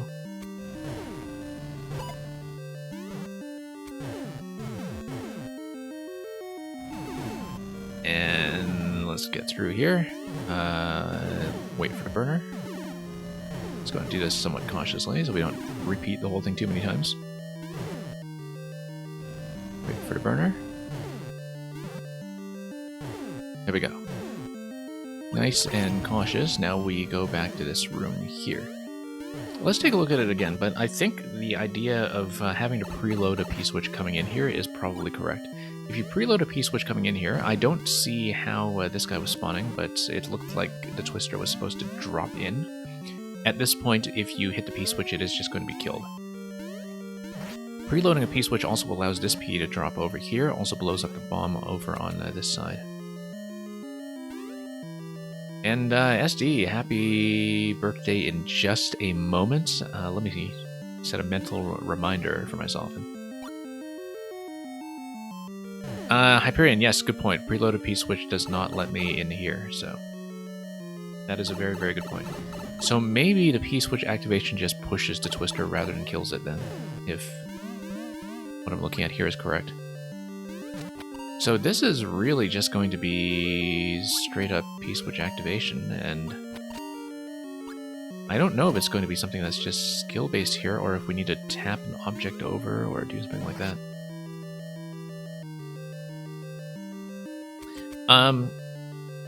Muncher, if it does somehow manage to go up the seesaw, can also push the Twister up. That actually seems like it's going to be a better idea. We can find some way to push the Muncher up by loading it onto the seesaw such that we can just pop it up. We should be able to do something. That's the only reason I can think of for this donut block setup here. I feel like we do need to push the Twister up block, and that we don't have a way to do it yet because of the way that this seesaw is going. And SD, you posted a pic of the present. Yeah, I'll go check that out afterwards. Don't have my Discord open right now, but we'll take a look at that after the fact. Okay, we got 100 seconds left. Let's and after the 100 seconds, we do need to hit the mini-boss. If we solve it, though, we just need to come back here and repeat this. And that shouldn't be too bad. I really do feel like it's going to be something with... somehow raising the Muncher.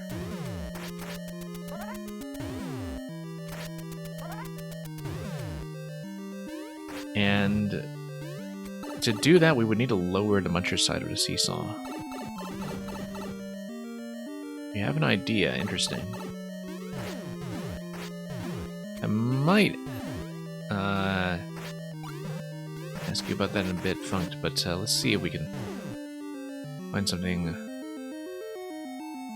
similar. Electrodude, the way you're describing that, I am almost getting the sense that SD got another cat. But yeah, Hyperion, hope you're doing fine, you have a good night, and I hope you're recovering well. I heard you said last week that you did come down with the corona.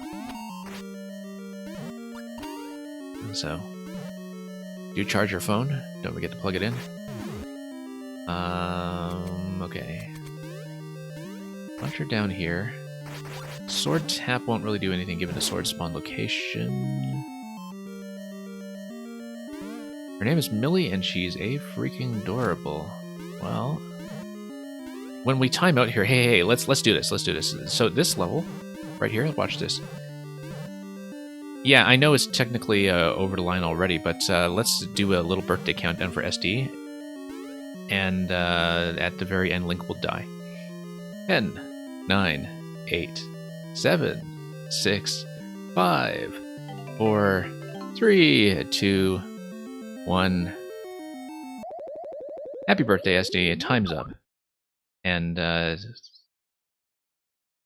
well, we'll just take that as some kind of, fortuitous alignment of events.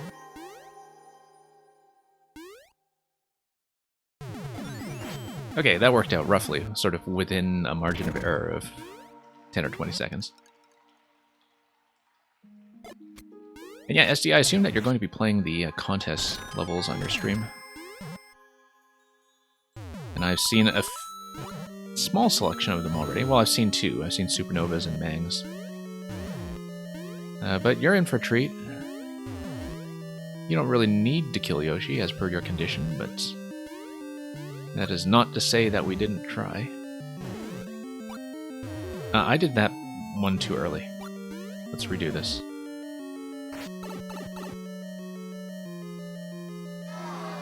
And yeah, let me give SD a shout out actually, so you can see her play some Yoshi contest levels in the next stream.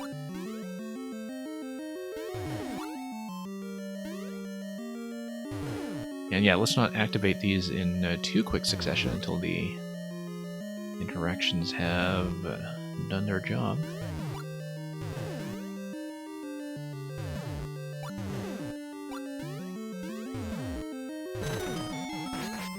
Okay, there we go.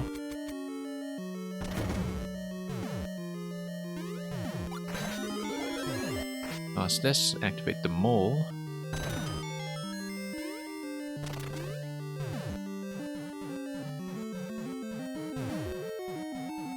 Pull the mole.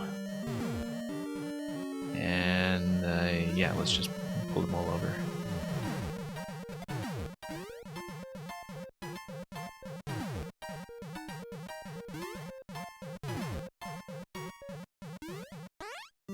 Okay, let's get over here. And same idea as before, let's take the bomb sort of at the peak of this right here. Good, nice and clean.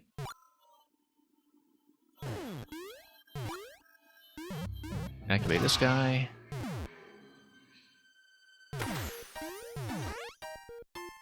And here we go. Yeah, P-switch just makes sure you don't get dunked as you exit the door, I think.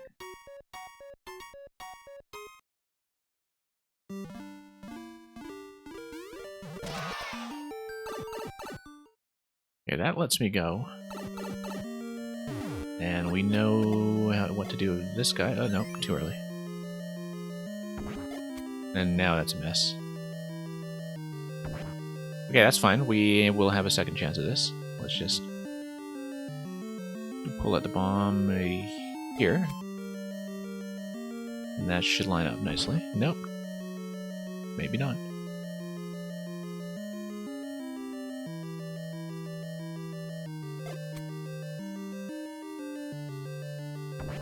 Okay, we need to stand just a tiny bit closer, I think. Just slightly over the line on that guy, and then maybe this will do the job. No, actually, we want the bomb to come down slightly earlier, otherwise the deflection is going to take the pokey too far. There we go, much better. Just need to sort out which direction we were adjusting in, and that's all there is to it.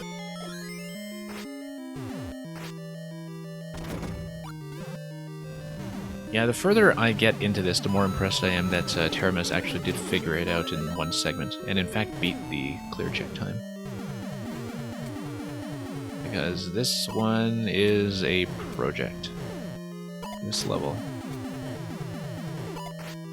Okay, let's tap this. And wait for the burner.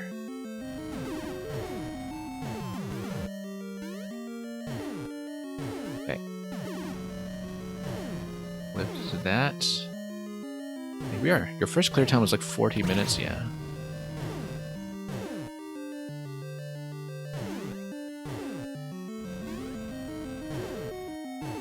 We've been past one checkpoint for a while, so mine's going to really cap out at something much higher, I think, but... So we can't reload, we can't preload, rather, to P-switch. We need to do something, probably to raise the muncher. I'm just trying to think about whether... We can't actually apply any weight because of the semi-solids.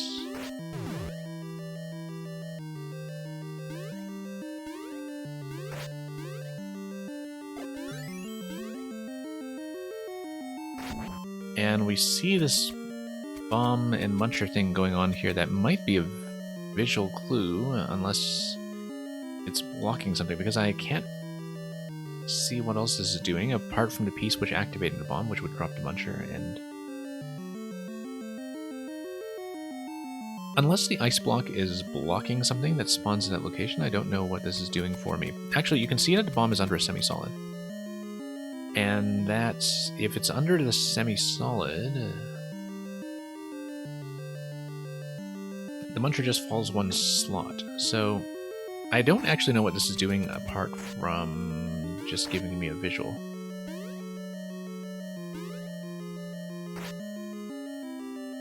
It may be. Nope, there's nothing there. Okay. Wait, let's do this again. Let's do this again. Let's see what we can do here. Okay, that's it. And then we drop the bomb here and raise it some... no, it's going to collide. Okay. Alright, we need to then do what to move this further. Probably need to reset this, but now at least we know that we just stomp this thing in the middle and that actually does work. Yeah, so this thing isn't obstructed. I didn't realize that. It's a very narrow hitbox, because I thought I'd tried it, and that's all there is to it. We might need to drop something on top of the muncher first. and then we need to hit somewhat accurately. So let's try dropping a bomb on top of the Muncher. No, actually, let's do this side first. Come on.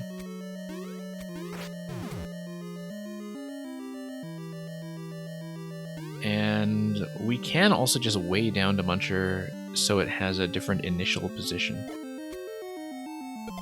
No, not like that.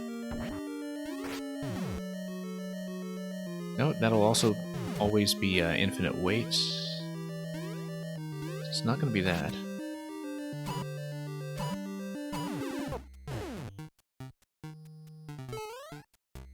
$60 seconds left here. We are making a little bit of progress here, though.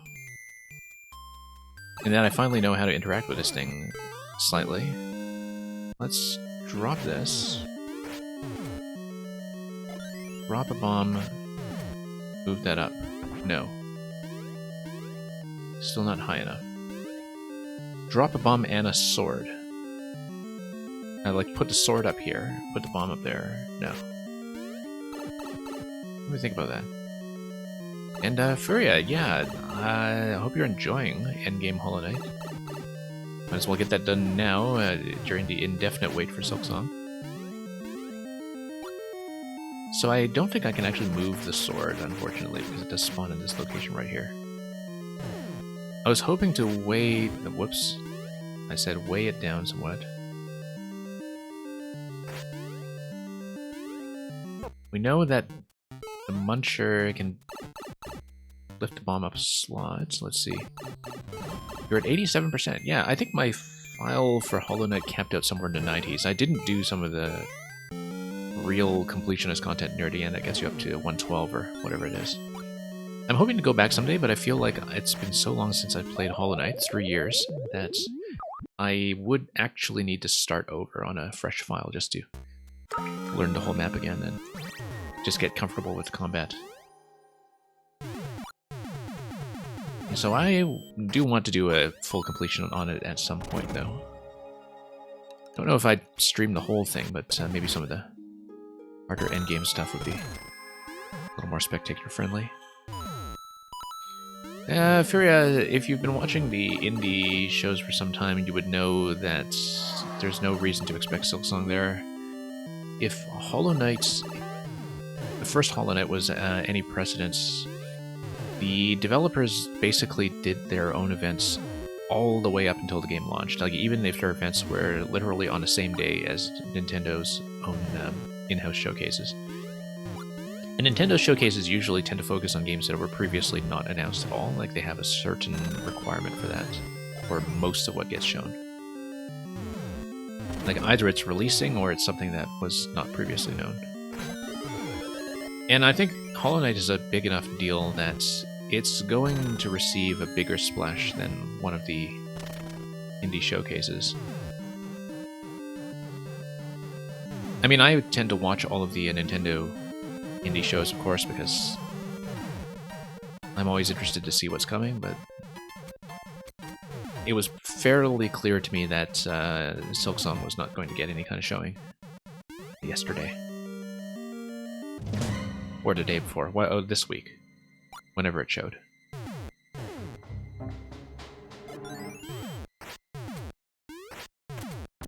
Okay, let's do this properly once more. There we go.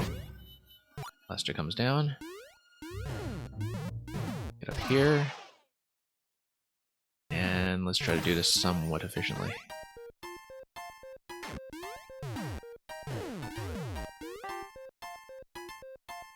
Yeah, P-switch gates you here anyway, so you can't really carry the P-state forward.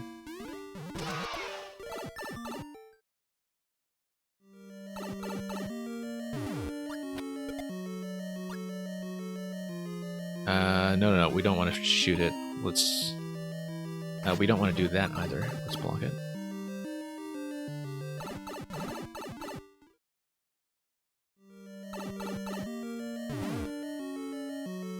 Yeah, I've actually been finally pulling out my Wii U again on the side, and playing a bit of the first Axiom Verge, because the second one was, of course, was just released this week. And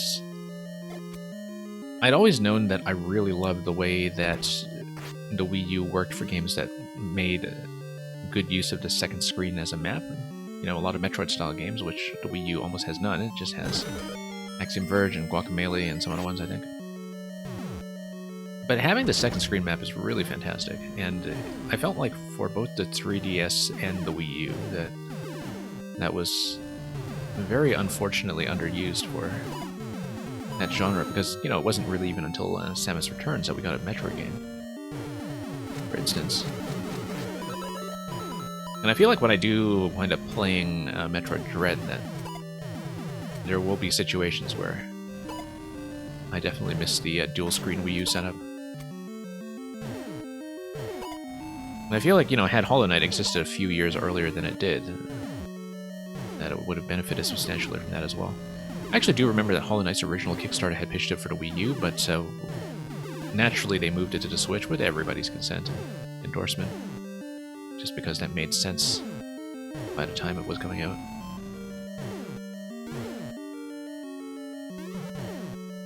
And, okay, let's see this move.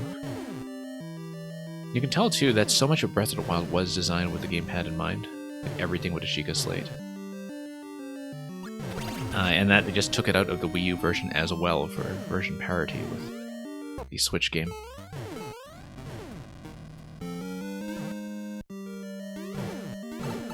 But yeah, speaking of the Wii U, once I locate wherever my disc of Mario Maker 1 went, the current plan is to do some Mario Maker 1. So if any of you have Maker Code sitting around for that, and aren't completely embarrassed at your work from 5 years ago, we may have a chance to showcase it at some point. Not for a few weeks, though. That's something that's kind of in a medium term for the stream. And yeah, I think most of us just kind of turned out garbage for the first game, but if we played it at all, that's understandable. So we can raise the Muncher. We can also just drop a bomb over here and use the seesaw to do what? No. Well, we can raise the Muncher, but we can also bump the Muncher in such a way that... okay, it's not going to come up partially. It is always going to go all the way up. I was hoping to obstruct the Muncher somehow so that... Oh, you know what? No, I can't raise myself with it. However, I can use this to tap the bomb up now. There we go. That does absolutely nothing. Except look really cool.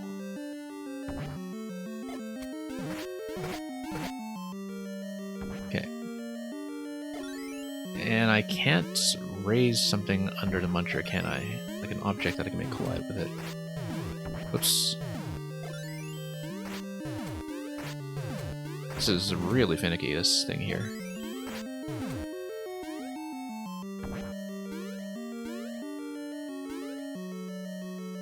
Care for a hint.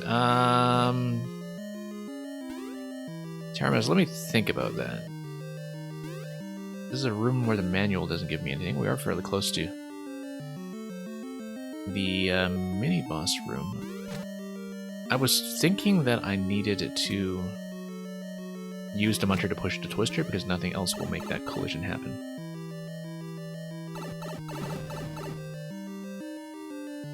Supernova used to make puzzles. That's astonishing.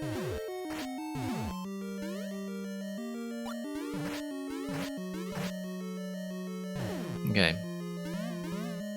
Yeah, I guess Teramis, we might be staring at quite a few repeats here if I don't figure this out soon. Okay, so now I'm actually able to collide with the Muncher because it was slightly raised, in fact. I wonder if the order is wrong. I wonder if I need to do something to raise this side first. You can do bomb on top of Muncher. You can do maybe bomb on this location. No, but the bomb doesn't do anything. The bomb just goes up to Twister, right? So you do, in fact, need Muncher on that side first. If I can load something under the Muncher to push it, that would be great, but... Also, if I... Well, I mean, I can't... yes, I can. The sword is over here. If I get over the Muncher, I can bump it to the right side. And that will put it in a location that is then accessible.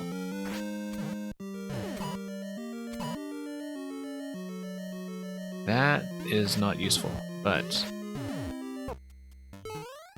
At least we know that can happen.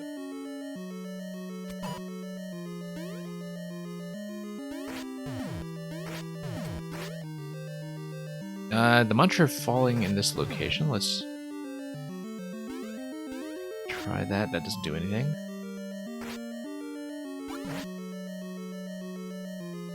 And... yeah, Supernova, I had to sense that you spent an absurd amount of time in the first game as well, but had no sense of what you were making back then. So we can raise the Muncher there. None of this is helpful, though. We're gonna have to go back and start that room a couple of times. Just to see what's going on.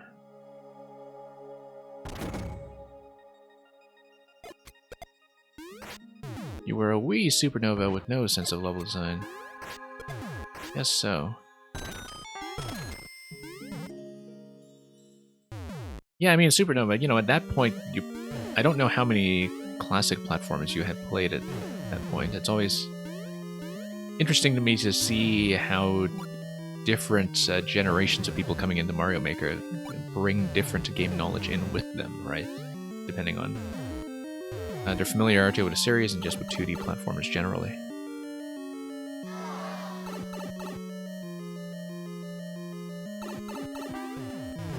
Yeah, not even a supernova yet, just a teensy wincy nova.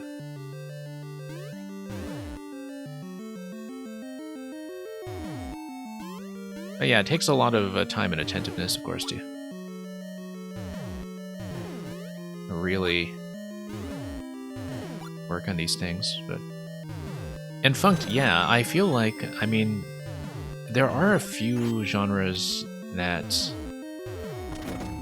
really kind of started singing in Maker 2 just because of things like scroll stop tech coming in.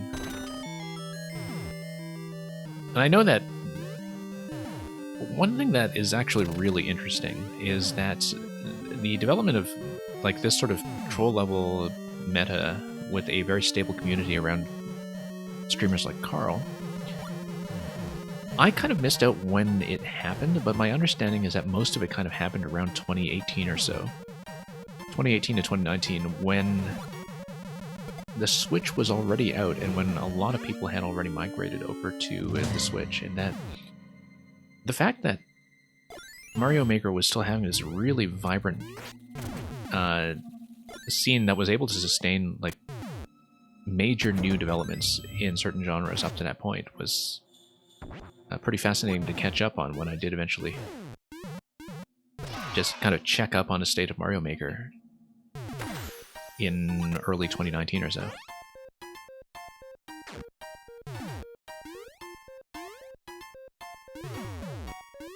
Yeah, Maker 1, I knew a lot of people who were more traditionally minded back in 2015.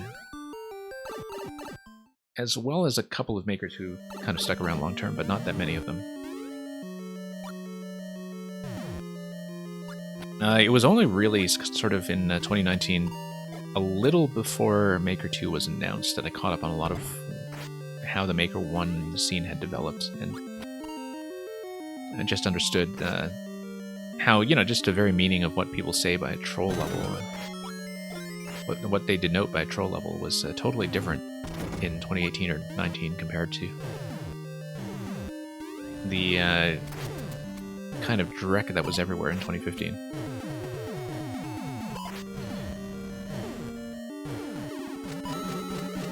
But yeah, scroll stop tech, I think, has been a particular miracle of the second game in terms of just how much it brought to the table.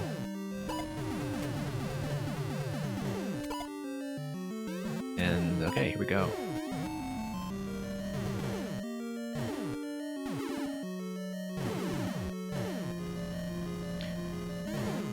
And yeah, Teramis, I do know what you mean. I think that's one major factor is just how aggressive Nintendo has been about deletions in a way that has, I think, significantly deterred people from doing the same kind of crazy tech research. Because when I think back to late Maker 1, one thing that strikes me is just how much stuff like, you know, hyperspeed tech was everywhere, and all the way up to May and June 2019, people still discovering stuff with change hop movement and all that kind of thing. And why did we come back here twice? I don't know. But let's get up here and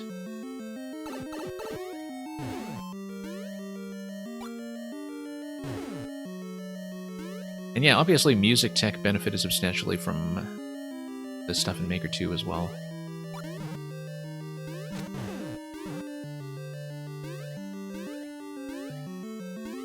And I was just talking to somebody not long ago about just how different this game feels just from the lack of the amiibo costumes. That it seemed like the whole thematic or aesthetic side of the game, where people wanted to make levels that's, you know, were referential in some way, like that whole sector just completely dropped out because of no Mystery Mushroom. And okay, so we know how to manipulate the seesaw. That's the only thing we figured out about this thing so far. If we manipulate the right side first, then can we actually do anything useful? We can move the seesaw slightly. It's kind of feeling a little bit looser, you can see. I would like, ideally, to block the muncher somehow so it lands on top of the semi-solid and we give it an extra block of movement. Like, what I want to do is I want to load it, and I want to load myself up here, and then now we move it up. And now it should be able to reach that location, I think. We should steadily be able to bump it up. We could also bump it up to this location, maybe, if I find another way to weigh this down even further. Yeah. I think this is the right idea, that even this one extra block might be a good start. Bomb's not going to do anything for us here, we just... Yeah, as you can see, that's still just a tiny bit too low.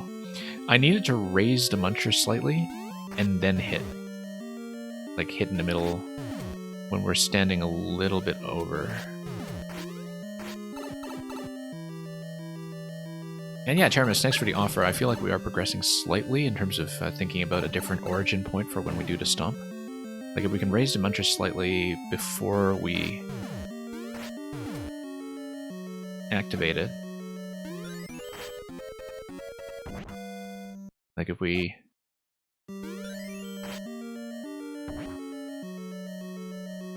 you know, do stuff like this. No.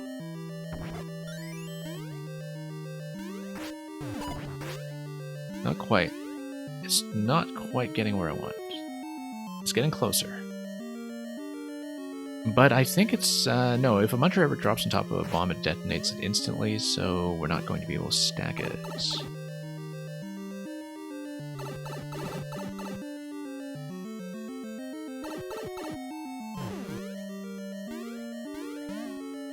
And, yeah.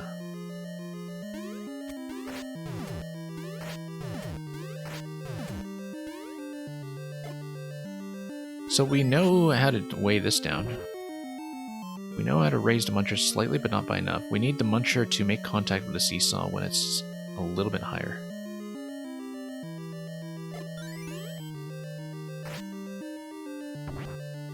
Maybe by dropping... No, I wanted to drop the left side and was not able to do it. Yeah, this thing here with a central gap, I realize that, you know, the one tile spacing is meant to disguise it a bit, but it does make the central tile really difficult to hit the way that you want to. See, like I'm trying to hit this to the left side, and I can't actually aim this very reliably. Okay, let's weigh this down. Load the muncher. Do we have a way to load the muncher onto this level? That's the thing that I'm thinking about. That if we can do that, then we're in decent shape. But in the meantime, we need to walk back.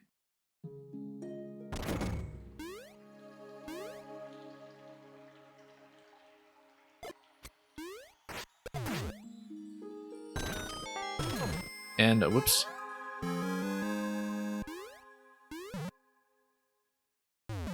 And yeah, Teramis, I might do the thing where I ask you a question rather than have anything be spoiled, although I'm sure you wouldn't spoil anything too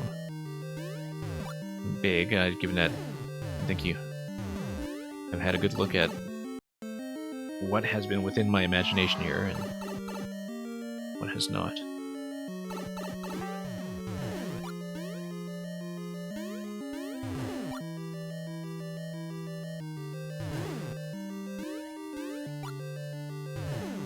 I guess what I should ask then is, like, is the outcome that I'm currently envisioning, which is raise the muncher below the twister? Like, is that the actual objective? Or am I totally heading towards a dead end here? Because it looks to me like it's very clearly the objective. It's just that we have one tile of spacing that's still unaccounted for.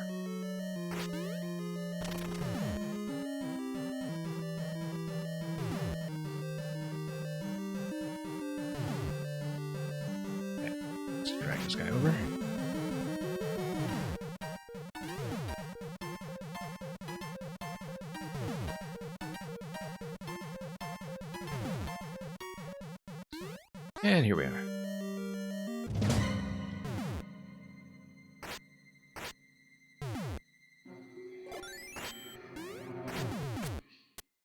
Yeah, I feel like, I mean, this is something I've also talked about on the stream before, but with respect to Maker 1 and 2, you know, obviously there was this effort right from day one to say, okay, day one of Maker 1 was terrible. All we had was auto levels and, you know, run to the right music levels occasionally, and just otherwise just a whole lot of garbage. And people were eager to populate Maker 2 and Endless Mode with what they considered a good design right away. And while that definitely got results, I wonder if those kinds of community dynamics where people kind of went in with a concrete idea of what they considered to be good design really kind of suffocated a lot of the early creativity of the game back when it was in its most exciting period, where, you know, you would just have, whoops, a certain chilling effect against experimentation that way, because people already had this really concrete notion of what they did or didn't want to play, and, you know, had all these personal preferences and best practices already mapped out ahead of time. Let's just say that what I was doing in the previous life was jank, and if it's successful, was cheesing the solution. Okay. Interesting. Interesting. So... Huh.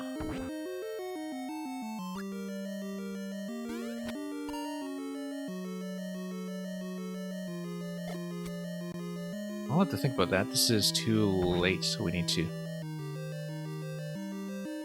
watch when the Pokey is starting to approach that bar in the center. And then that should be within range. There we go.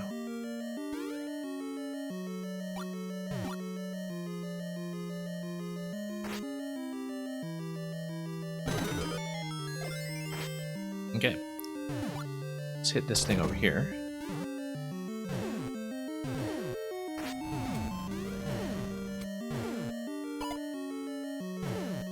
And let's wait for this.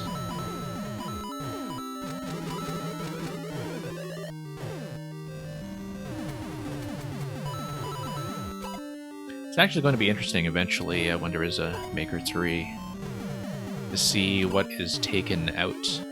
You know that it's going to lose something in terms of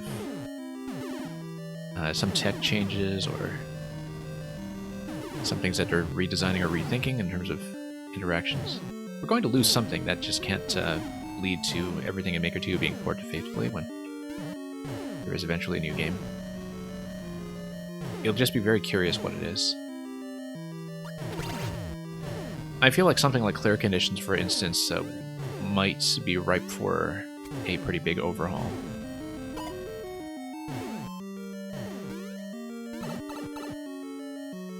You feel like night themes might be removed. That's frightening.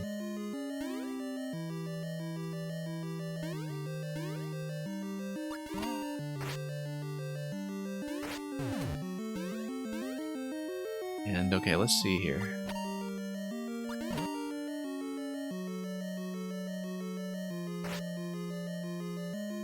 So, you were saying that the thing I was doing would have turned out to be cheese. Well, I mean, this central section here is available for a reason. Like, it's not blocked by a semi-solid, and that's conspicuous. So you're saying that weighing it down this way is not really the designed path. Interesting.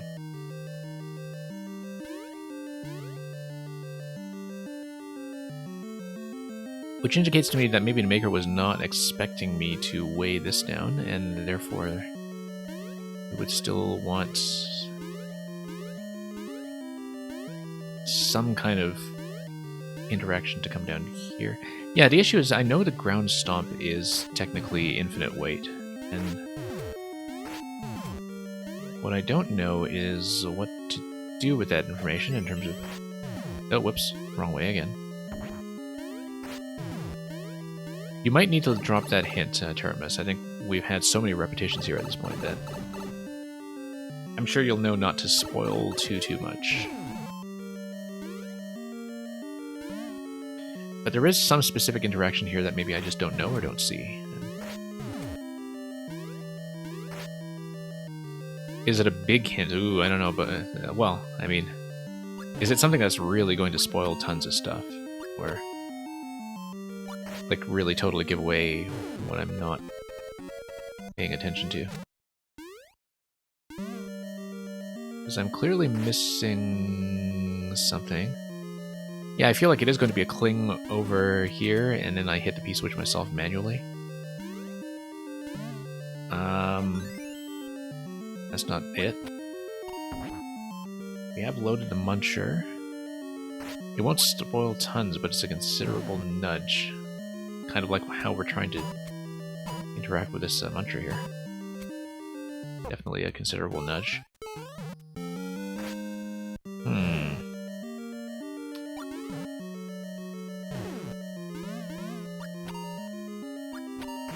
Well, we are about to have a huge reset here, so... what do you think about this? Can't stomp it when it's on this slant like that. We would cheese this if it were successful. Can't really interact with the map. I'm thinking about the slope range here too, and I think everything here is pretty well defended.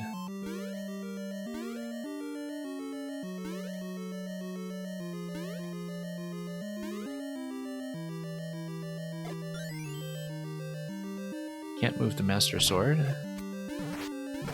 Can't really do anything with this guy because the bomb goes up. 9 seconds.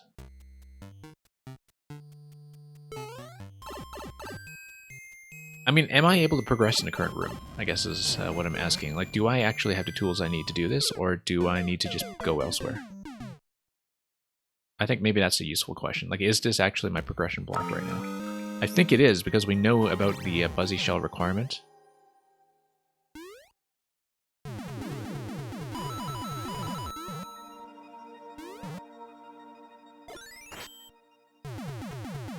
Wait, is that no, I don't need to try another room, or no, I do need to try another room? I forgot about the affirmative or negative framing of my question as soon as I said it, so...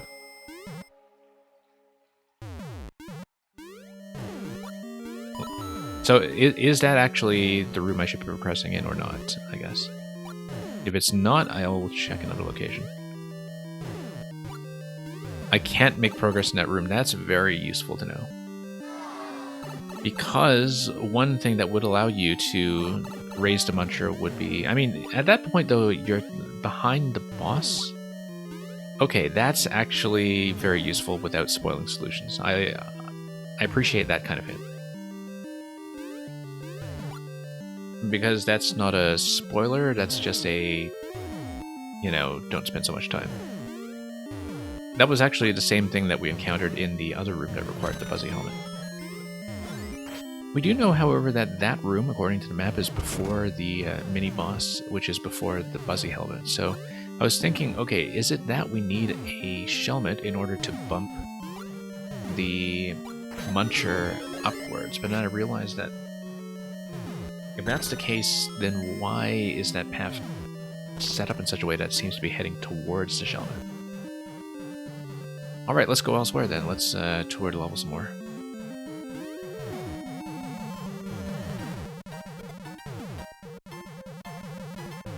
I'm just wondering what I didn't check in terms of rooms that I am able to see with my current tool set. Because we have the compass here, we know about the shell placements.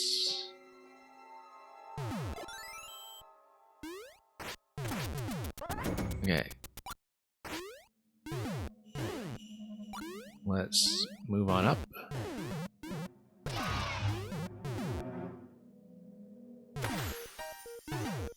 However, we do have the on-off switch activation there. And we didn't check where the toggling of the on-off switch is going to get. Yeah, no, here's the thing I didn't consider. That nothing is obstructing me from coming back in the on state. If I'm back in the on state, coming back here should do something.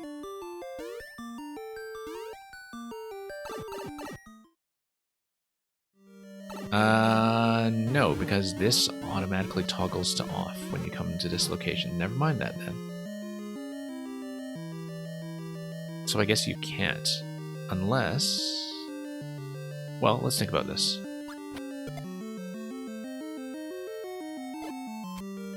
Yeah, I think that is true. That one issue with this level is that it doesn't have a good way of communicating to the player. You can't progress. Because there are some things that look just close enough.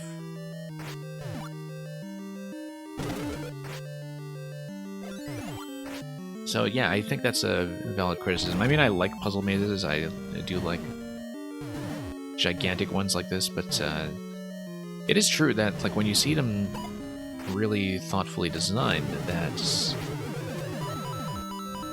it is a little easier to tell when you do have another location to check, because it's a fairly linear series of events leading up to this point, right?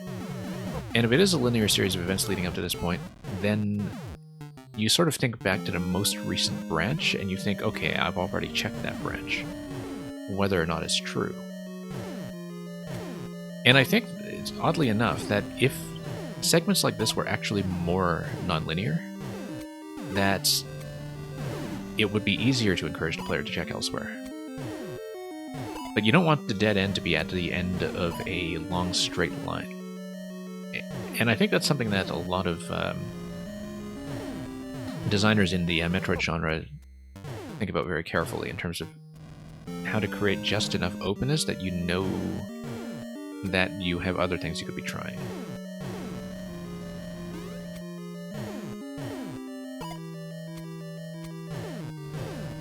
And yeah, Terminus, if you ever have a list of recommendations for levels like that that are kind of large scale, I'd be happy to see that. I do like featuring stuff like that on this stream from time to time. If you see any particularly good ones. I know you said that this maker tends to make a lot of stuff like this. Yeah, we're not actually in communication with them since this was just a recommended level. But somebody should maybe tell them about the blocking issues. Because they're are a few going around, so we can't progress in that room. Fine, let's check something else. That toggles to switch back to off. So that is as if we didn't come here in the first place then. But then now this gate is down, which means we can do this. Can I just speed through this before that activates? Nope, it is going to activate. So let me see what else I can check, if not this. Maybe we can do something by spawning in here, spawning back. And yeah, Charmas, if you ever have anything like that, I'd be happy to see some of those codes in a Discord or elsewhere. Because I know you play a lot of this stuff and some puzzles as well. And also tend to speedrun them so we can see your speed records ahead of time. So we cannot progress in this room. Okay, let's go back. There's nothing to interact with here. And this is going to enforce the off state coming back. When we come back here, this drops. This is a one-way panel. All of this we've checked before. So I guess we need to go back to where I originally was, unless we have a way of... Let me see how far this blaster lowers. I feel like it only lowered down to the bridge. If it only lowered down to the bridge, then we...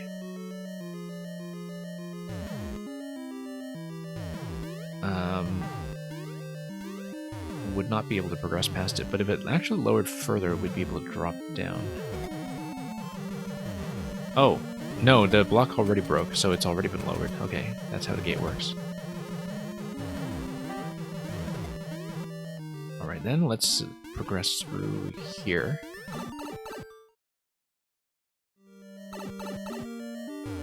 Now, because of the P-switch gate, you can't come in here with the P-switch preloaded. You can do all this, though, which we've seen a couple of times before. We'll run out of time, but... So I guess maybe there was another dead end here that I didn't know about.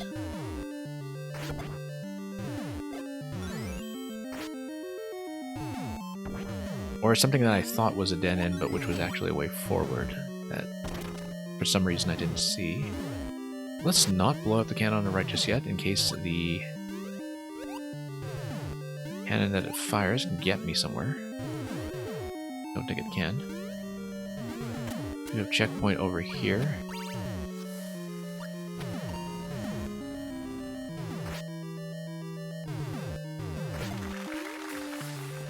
I feel like if we bump the POW to the left... I am wondering about that pipe to the left that's spawning the Master Sword.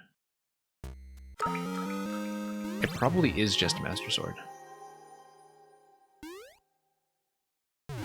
Well, let's check this stuff anyway then, because I don't know if the skull platform earlier interacted with anything else other than the gate to the right side, but there's no reason to check that zone just yet if we can find another way forward here.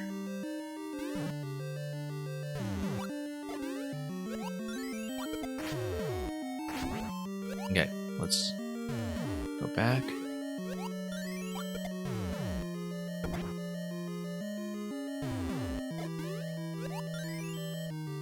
So yeah, hopefully we can get through more of this today, otherwise we will need to save it for an overflow to the overflow stream, but that's okay, that actually has happened before, so. The bomb throw is easier from the P-block marker. Let's see about that. Oh, I see, okay. Yeah, that's what happens when we don't read indications. Never even considered trying that.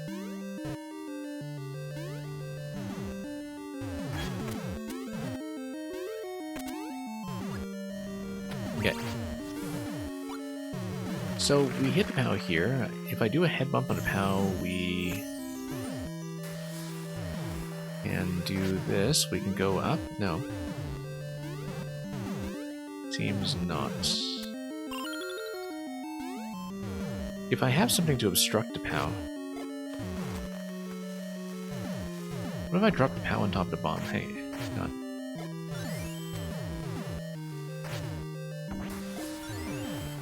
Nope, need a little bit more of a nudge to do that. I doubt this is anything, but we might as well check.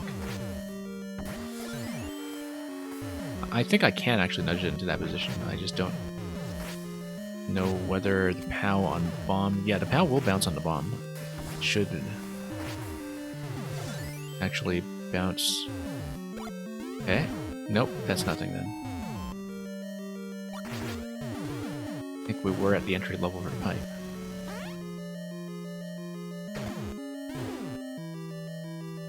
Alright, so we know a bunch of things here. We know how to open up the bottom, we know how to activate Divine up top.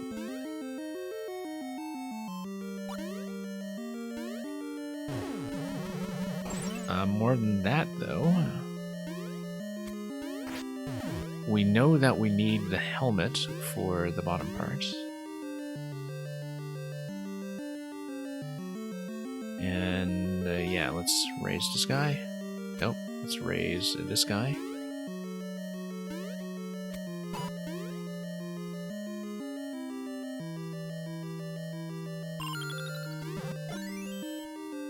So we've done all this previously.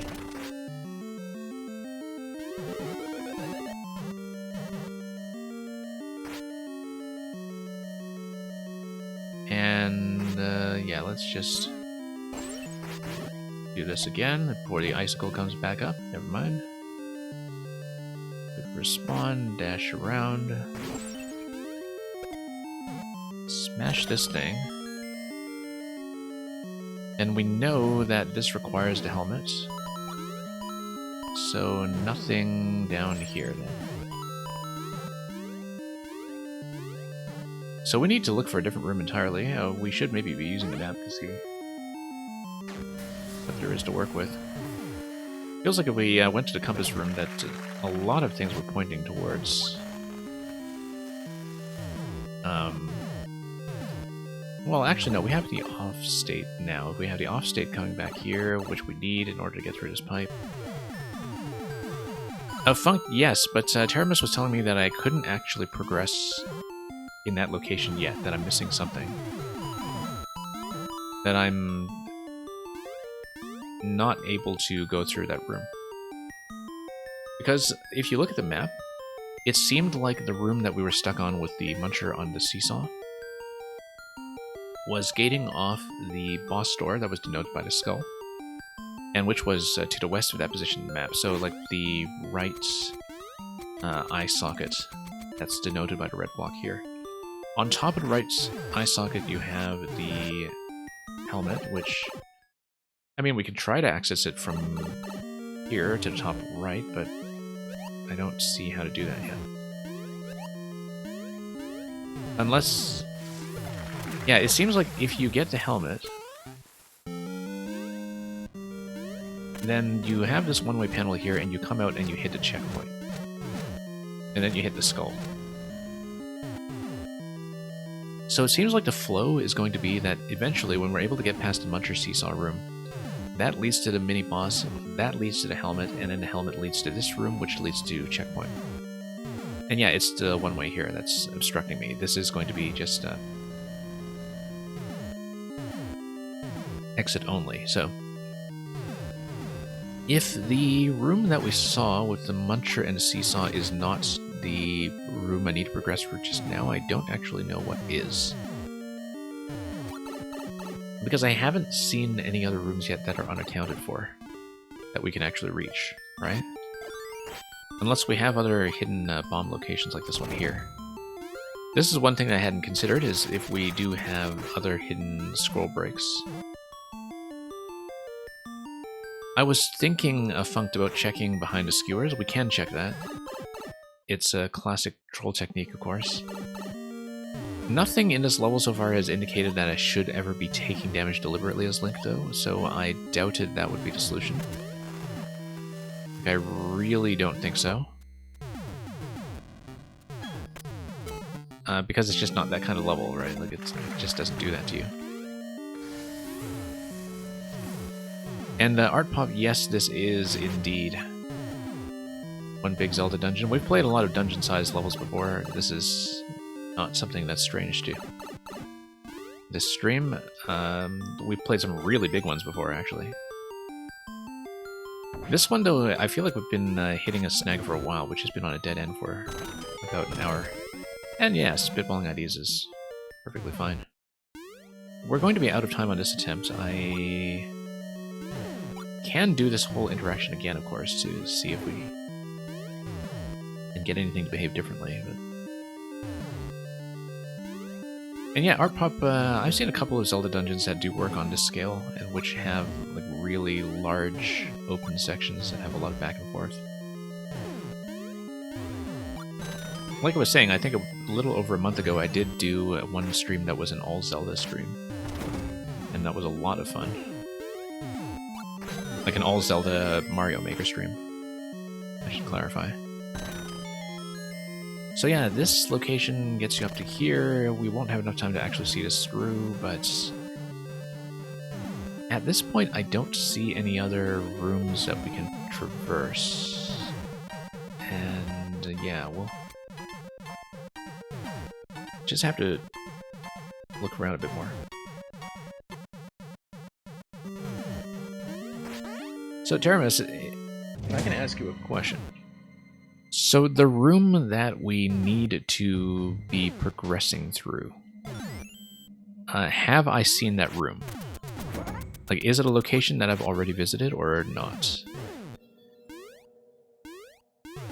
Or do I need to explore elsewhere on the map? I have seen the room, okay. Okay, that's important information, because that way we're not just checking for bombardment. I think maybe it's the Poke room, then. If we can find something else to do there. Art Pop, I've seen some levels that are arguably larger than what I've seen from this one so far. Or as large.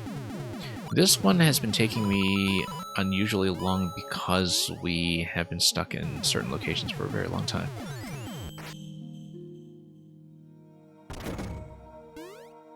But in terms of the scope of the level itself, I've definitely seen some that are this big.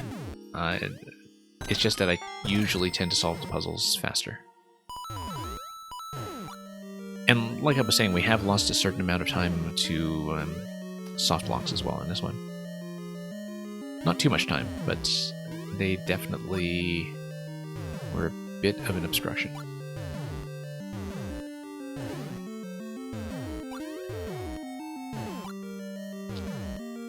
I have seen a room. It's almost certainly not the reset room, given that the pipe just dumps us here and says "aw."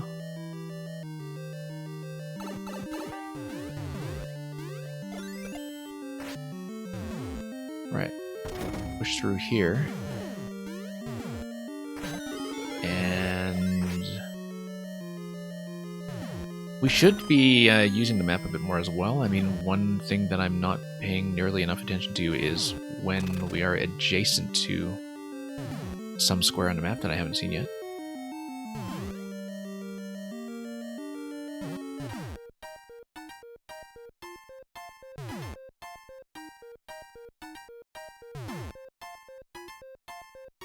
One thing that occurs to me here is that with the Muncher being bumped in the top left here, no, that's separated by ground. We're not going to be able to follow it up or anything. So we have the compass room here. We see how everything is laid out.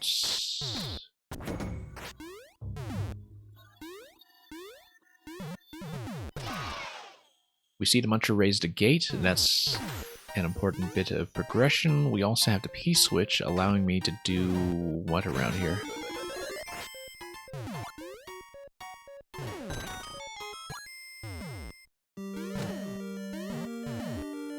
With the P-switch, all of that goes up.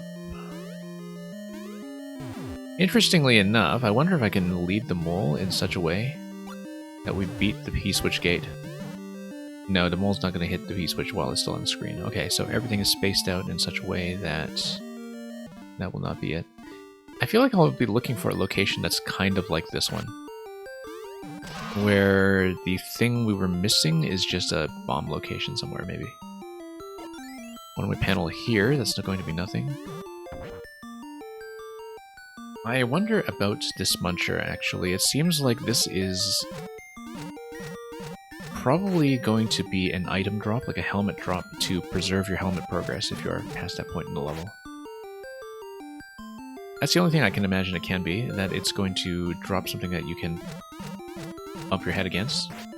So really just two things, Spiny Helmet or Buzzy Helmet. Unless it's some other power-up, like maybe it's just a... I can't imagine that in a Link level there's any other power-up that you can touch, though.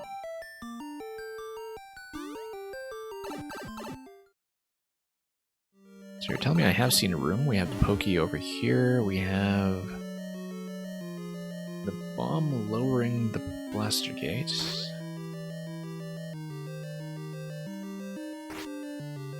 And I'm also just watching the tracks in the minimap. Let's do this one more time, just to... Whoops, nope, not like that. Yeah, lower the gates, and see if the on-off switch does anything else for me.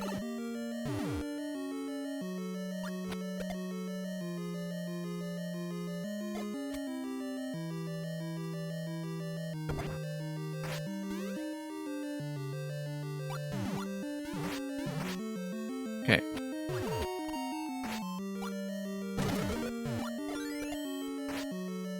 Let's tap this thing here. Then we are over here. So I feel like this has been explored pretty exhaustively. I don't see any other location to actually check here, given that it's all ground on the right side, plus that one on-off switch. We know that the on-off switch isn't going to get me out here with the on-state.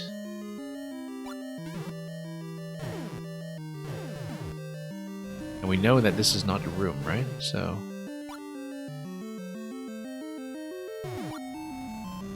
I mean, which other rooms can we realistically access? There's the Buzzy room, like with the big Buzzy Beetles in the top left. There's the Checkpoint 2 room, which we haven't been able to access yet due to lack of checkpoint.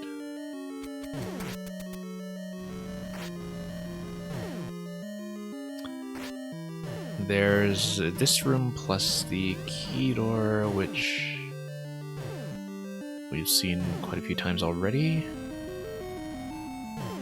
I'm just trying to reason my way to this by looking at the map structure. I mean, we've been up to Central Column. This thing here. You can hit that. It doesn't blow up anything useful, though. It just leads you back to this room. Decorative donut blocks over here.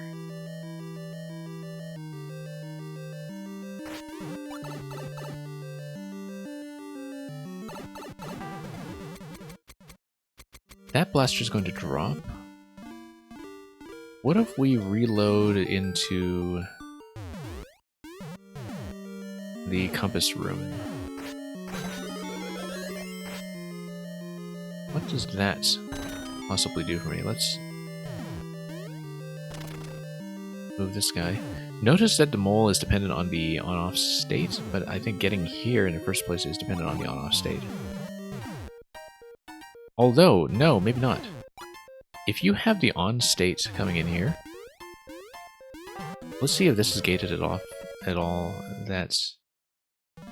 Like here I'm thinking, like, are we allowed to get into that location with the on state?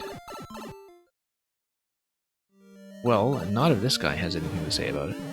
This guy seems to prevent you from going out while it's off.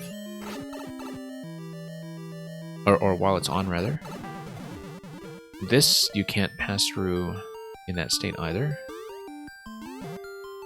I'm just wondering about whether it's possible to get here on, and it looks like, you know, this level is prepared for that because it's blocking off all of these things. And that the mole location down low, too, is also prepared for that. That's... You have the mole in that location, and otherwise that block would be empty, and I'm just thinking about where the mole placement in the editor could be. Make all that happen. But yeah, it looks like you can come through here, and if you are in the on state, that doesn't do anything except block off the key up there. So we sent a muncher up once again. We sent a P-switch over once again. I'm gonna let the P-switch expire. I think it's going to drop the trampoline on my head as soon as I exit.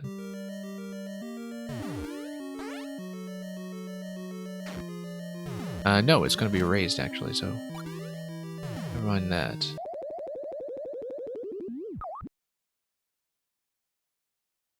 Teramis is telling me I've seen the room.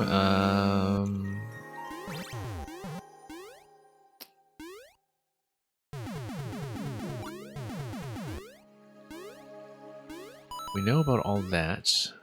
I think we need to inspect this part again. Cannon gets you over here.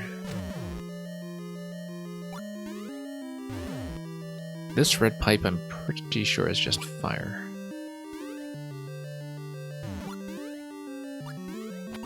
But I want to look over this room again just to be sure about a few things.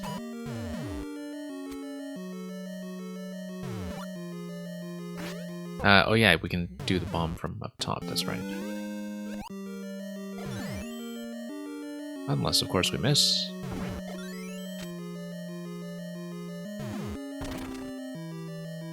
Okay, then we'll hit this bomb here for some reason.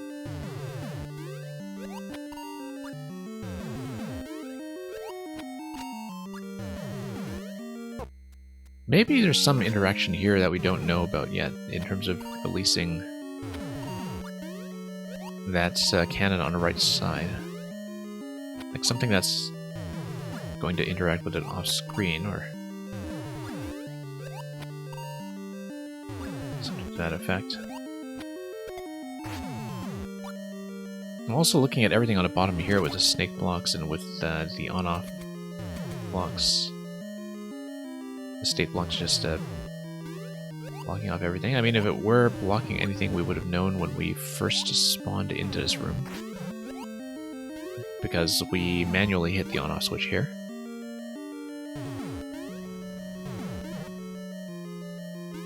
We know how to get to POW. We can also come through... no, we can't come through here with the off state. So let's go back down.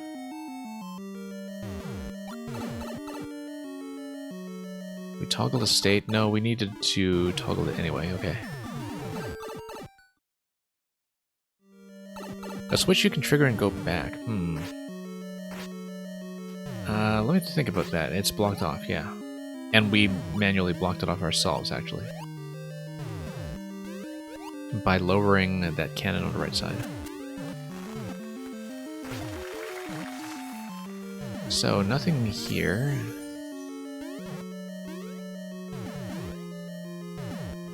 And I thought we checked everything we can do here, because it is quite clear that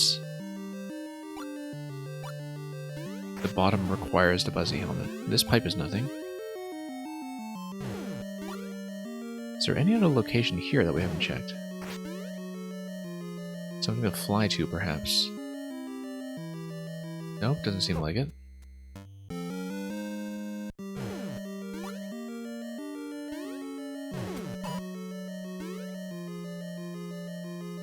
Yeah, we may not be able to finish it in this sitting. If we don't, then... Well, I mean, we made enough progress that... I'd look at my video footage afterwards and... see if I missed something obvious.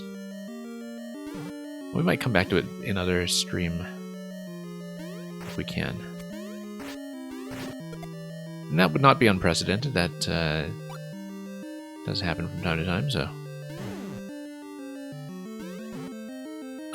we can try to skewers again. I've tried it from a couple of different directions, but...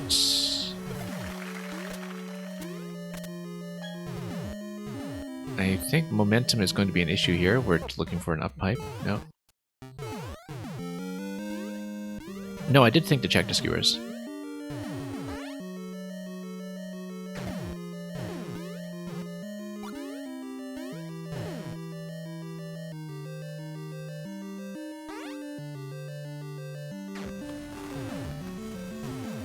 Yeah, very curious.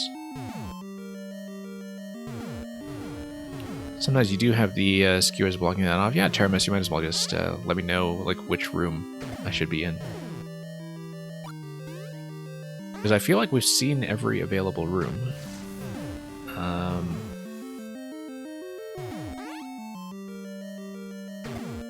There is a pipe behind the skewers. Really? Okay. I thought I checked it.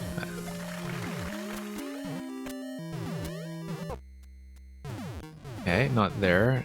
Let's...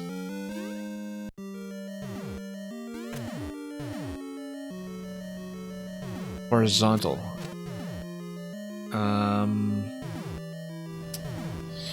Oh, so do we need to hit an invisible block location here, or... I feel like I actually need to use conveyor speed here to, like, hit a block to stand on.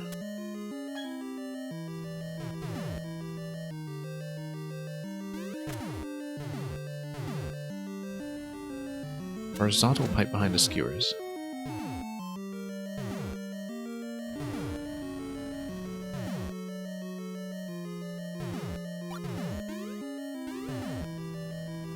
Horizontal pipe behind the skewers. But I need something to brace myself against here, right? Unless I... Huh.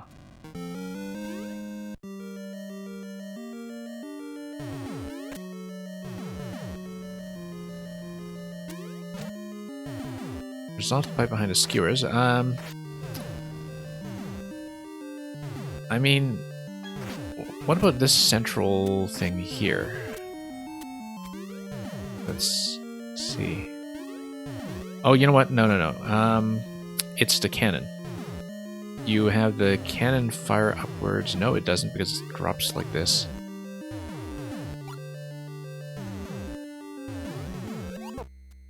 Can I get a POW into the claw? That's one very good idea, actually. I may be able to, in fact. Well, let's bump it over. Yeah, because you can bump it over to the spring, and even if you bump it over to conveyor belt, it should launch. Yeah.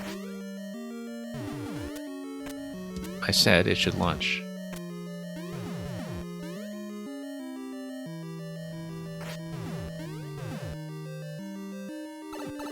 Okay. Wait. Let's see what that's all about. I didn't get a chance to read that properly. Ice block. Where do we get obstructed by an ice block?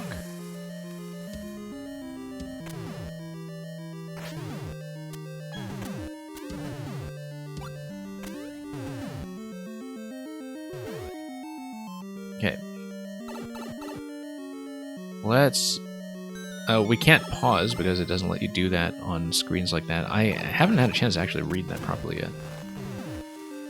Like, unless there was something that activated upon entry, but I didn't see that to be the case. Well, if that's a pipe, we need to find the equivalent location. So I know that...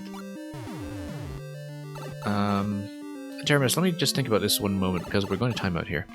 I think if we do this segment first, and do the whole Muncher conveyor thing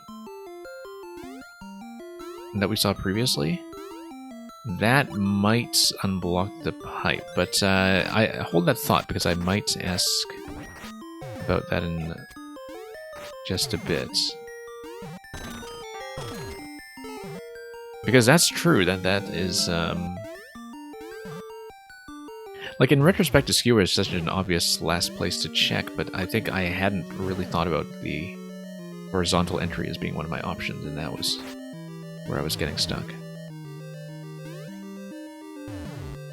I guess partly is because it also didn't seem like the kind of level that would do that. And that's a bad assumption to be making, considering that we've seen some weirder stuff here so far that I didn't think this level would necessarily be trying. So, Terminus, hold that thought. I might ask you about that in just a moment, but what I'm going to try... well, we know the whole skull raft thing that we saw in the compass room earlier destroys this. We're going to see if the compass room interaction also creates some kind of regression for getting through that pipe we saw earlier. I don't know if I'm actually allowed to go through there, but I just didn't get a look at that room. Like, it flashes by pretty quickly. Might need to put a finger on the screenshot button, in fact, if we get back there. Just so we can see what's going on. I'm not on a controller right now that has the capture button, but I'll just reach over to my docked Joy-Cons or something, and maybe we'll make do with that.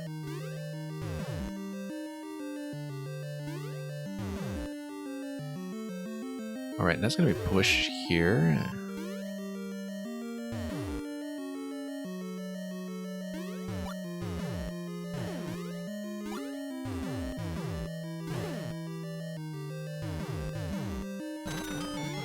Alright, let's try this first.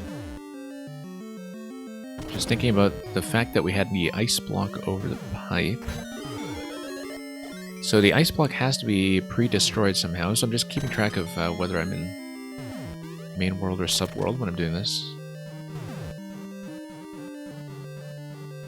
So this is separated from the skewer room by a pipe.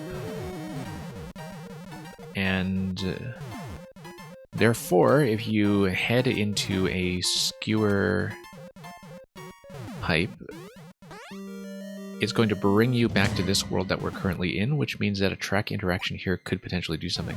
See that ice block break when we got in here as well? That there was an off-screen ice block break, it looked like.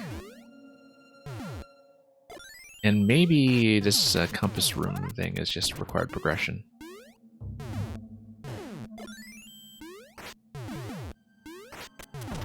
Okay. So yeah, let's open this up. And let's move this in. I don't think that will matter necessarily, but just in case we want that right side gate to open. I feel like going into the compass room probably did prime the skewer exits. If not, we'll be sure to try to screenshot that room when we get to it.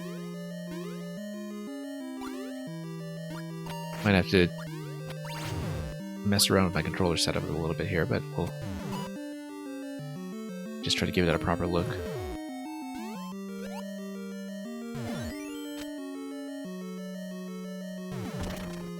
Let's not break the other ice block right away because it creates issues for accessing the other on-off switch.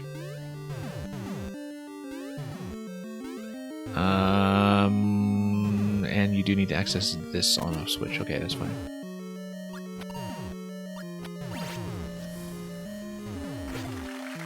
Well, I'm glad that I at least figured out the fact that we do need to do some kind of head bump on the POW. I mean, that's one thing that I wouldn't necessarily have considered, and yet that breaks it exactly as expected.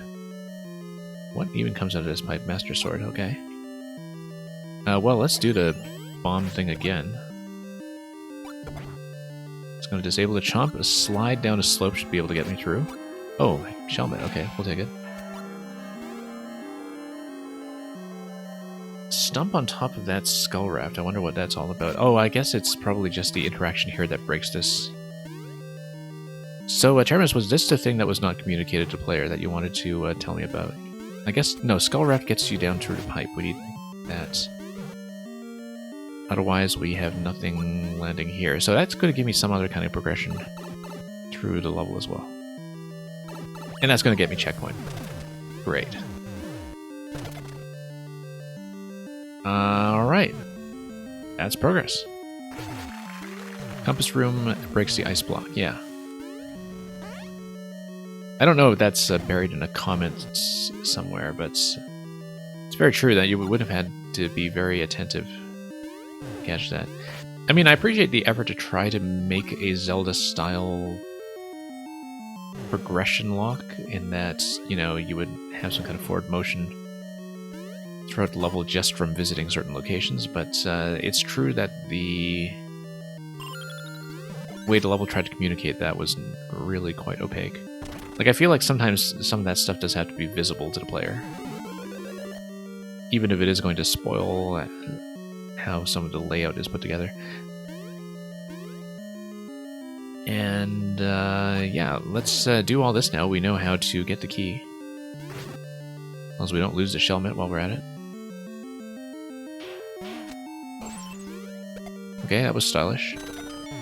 We'll do it that way. And then we will raise this guy. And then I will get pushed. And then we will fire. There we go. Progress at long last.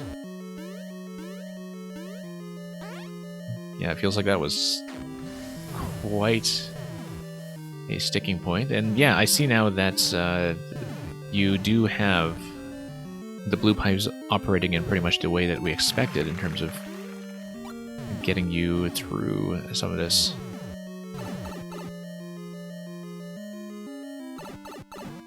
And yeah, I guess we respawn a checkpoint. We'll have to do the left side. Oh, I don't know if we'll have to do the compass room again, actually, to get through here, but we'll see, because right now, I guess it's not a mini-boss at the end then, but actually the main boss, and it's not what's guarding the helmet after all. So, it is the final boss, in fact.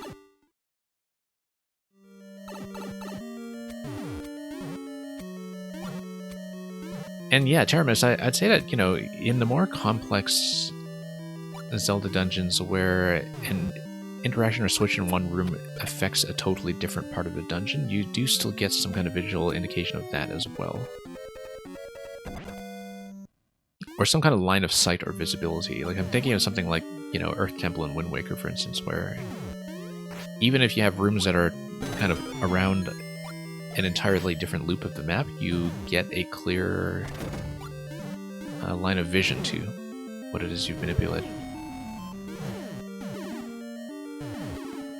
Hard to implement that kind of thing here, of course. That's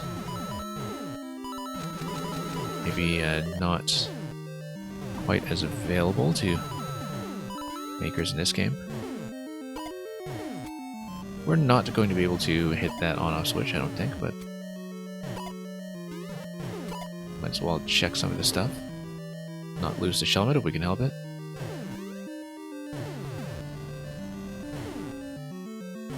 Might as well just take a look. Also, I have the key, and I haven't actually thought about how to use the key, apart from... Oh, I guess I needed a key for this door anyway, didn't I? Or, I don't know, because I don't know what's buried under the blaster. So now we can bump the Muncher from underneath once we raise it.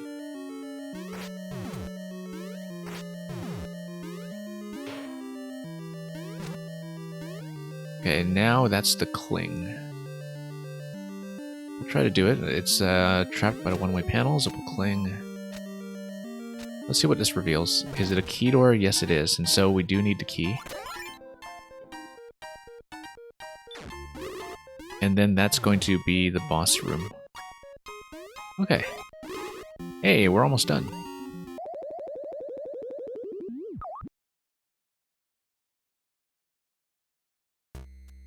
And yeah, Teramis, in the levels of the scope, I've definitely seen that done much more elegantly in terms of the gating mechanisms.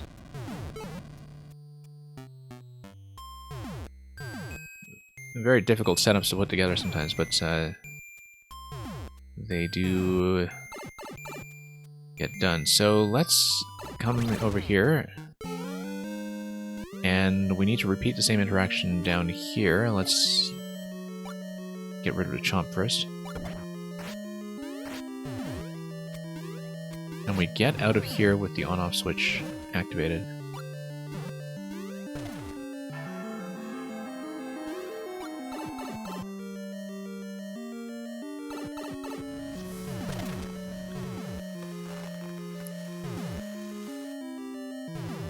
Yeah, I guess, you know, using conveyor acceleration, you would theoretically be able to get to an up pipe, like a horizontal, sorry, a vertical pipe underneath the skewers there.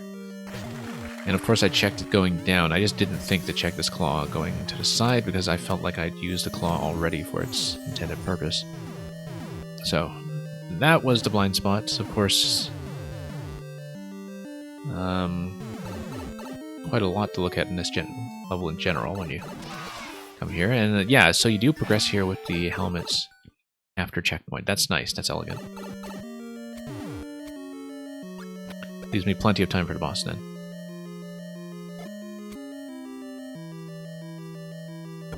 I forgot the key. You made a very good point there. I probably should have let the Pokey blow up that block first.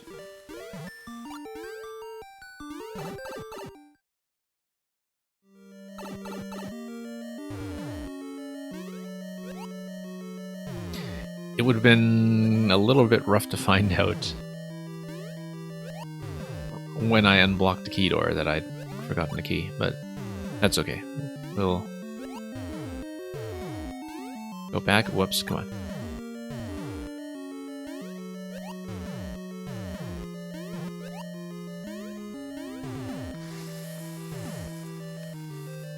Okay, let's do this again.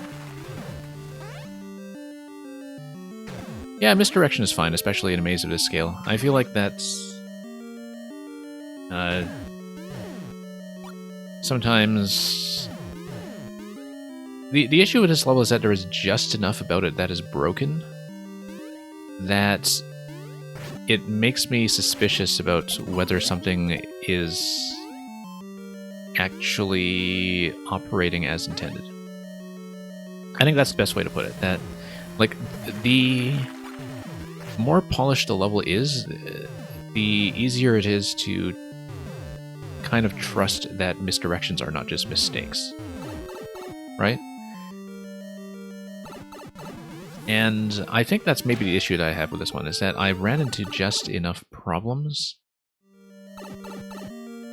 in terms of things like locking issues that,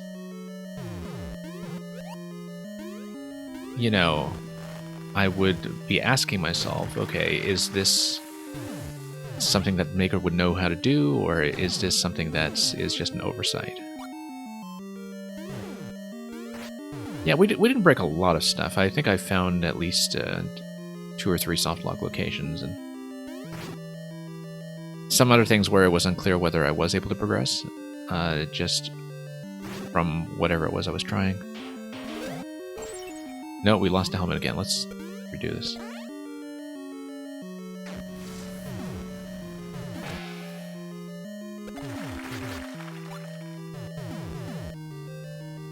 Some puzzles are really smart about the red herrings, though.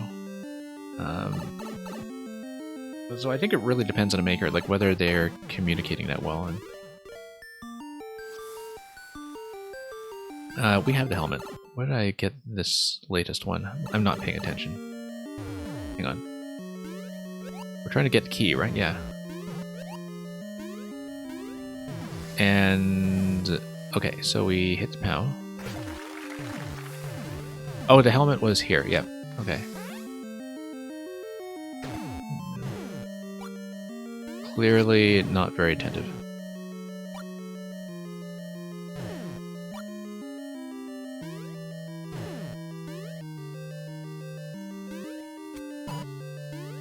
And here we go.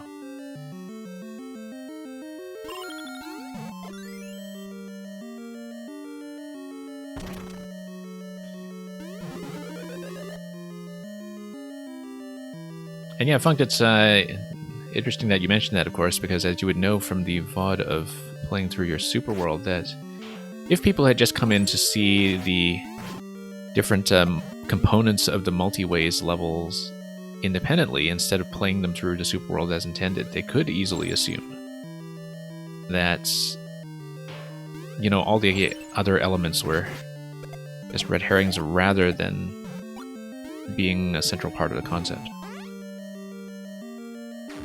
But then I think that's one of the reasons why, you know, you really do have to play the Super World and play the randomly seeded level to sort of appreciate everything that's going on there. No, this is still a bad position. Let's do this first, have this guy push. There we go. Nice and clean. We still need to drop the track from up above. Let's do that. 180 seconds. I'm going to time out again just from not paying attention to this segment that we solved. Not even now, but on the last stream. Okay.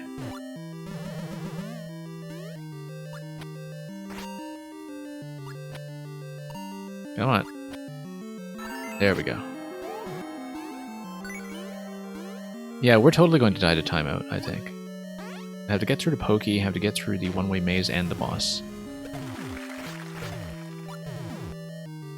That's okay. We know what we're doing at this point. It's just a lot of execution mistakes and inattention along the way, but... I mean, from what I was seeing, there weren't really that many clears on the multi-ways levels in the first place. But there were some clears that were out of sequence in terms of some later levels having more clears than earlier ones. So maybe people could have been playing the Super World and they decided to just skip one and load the next one manually. I don't really know.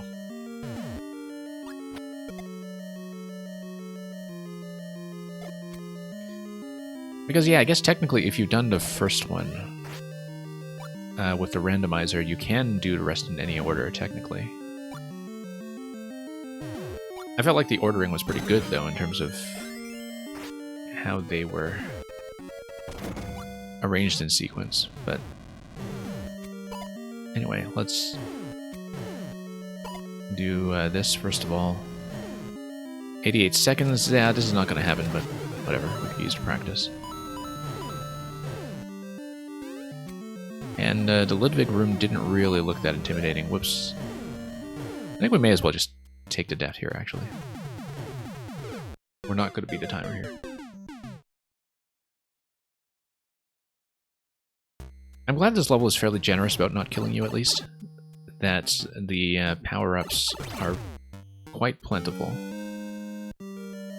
And so you always get plenty of opportunities to do a nice soft retry on things if there is some kind of minor execution error.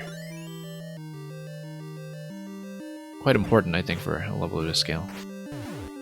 No, let's slope down there again.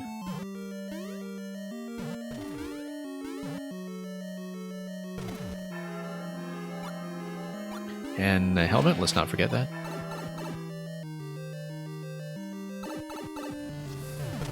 Okay, key first.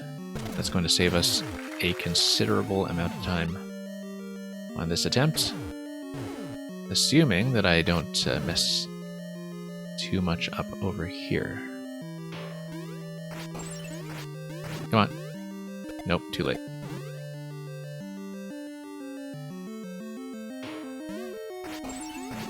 Okay, nope. Yeah, is that little bump that I'm doing with my helmet that is knocking the Buzzies just a little out of position relative to what I expect? Oh, look at that. He's just going to go over.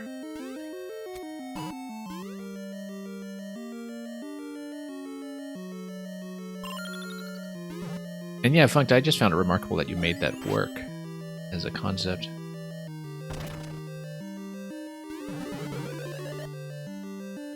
Okay.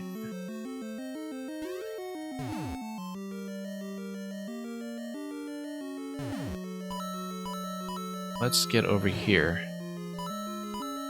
And yeah, Teramis, since you're somebody who likes puzzles, I don't know if you've played Funk's Super World. I highly, highly recommend it for puzzle lovers. Because the particular thing that we're talking about in his World 2 is extremely interesting. Let's not get crushed like that.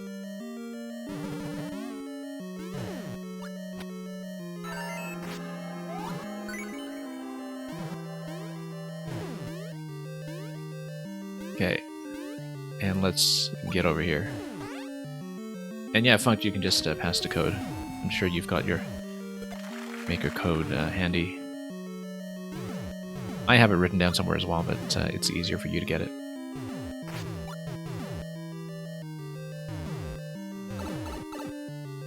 So yeah, Teramis is a World 1 and a World 2, and World 1 is one concept and World 2 is another concept. And World 1 concept is pretty good, but the World 2 concept is really quite special.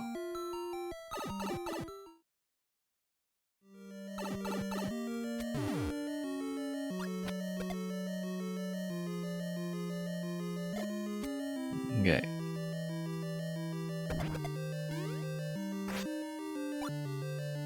Now, let's move over.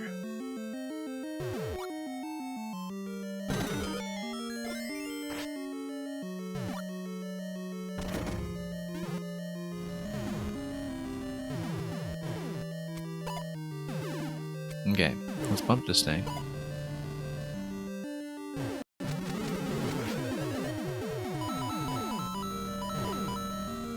We're going to go back over here.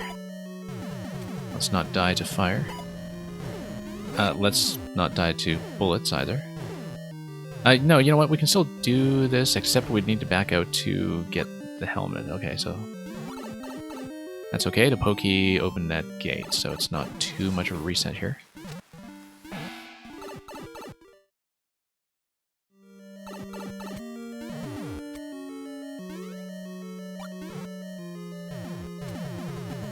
Okay, that was close. These all have vines. That's... Well, I mean to defend against bombing that location, of course. That's necessary. It definitely needs a reset there. For sure. Let's wait for the burners. And I'll wait for another round here, just to have some extra safety. Tap this. And we are almost through.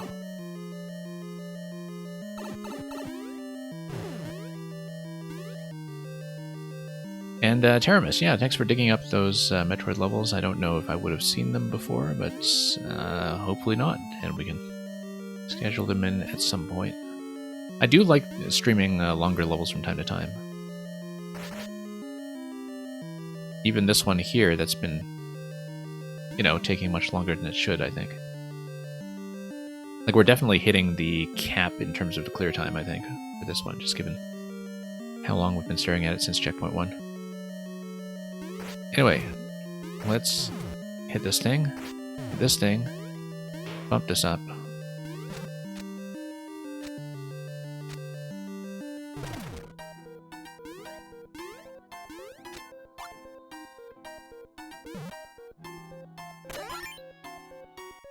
And Teramis, if you're in my Discord, there is a codes channel in the Discord, and that's probably the best place, so it'll be easier for me to find it later on when I'm scheduling some stuff. So, okay. On-off switches here, I'm just looking at the conveyor direction. Conveyor direction goes in, we throw bombs. No, conveyor direction goes out. Never mind. It looked like they were going inward.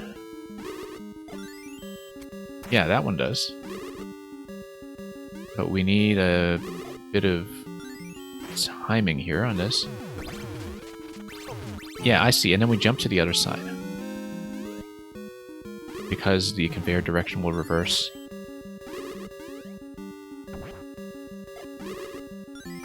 So you just need to hold it for a moment and then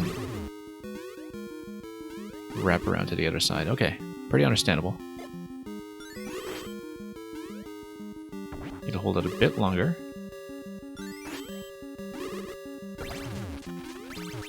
And then, yeah, it's within range of the switches. I don't think we're necessarily within range of hitting Ludwig, so let's try this in a moment.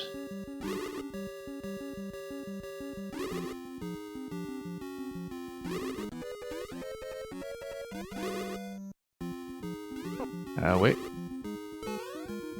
Okay, Master Sword over here. Great. That's fine. Interesting that the direction of the Bullet Blaster conveyor is opposite to the direction of the ones under Ludwig that we actually need to hit. We've got 70 seconds. Let's see if we can avoid timeout here. Oh, no, it's not opposite. It's actually the same direction. I just lost track. Okay, so the Bullet Blaster actually is a good indicator of which direction we're going in.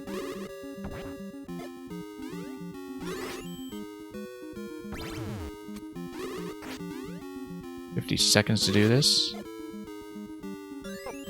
Nope. Oh, we're in trouble. Grab the Master Sword. 40 seconds. Grab the Master Sword. Did a sword just get dunked somewhere without being available?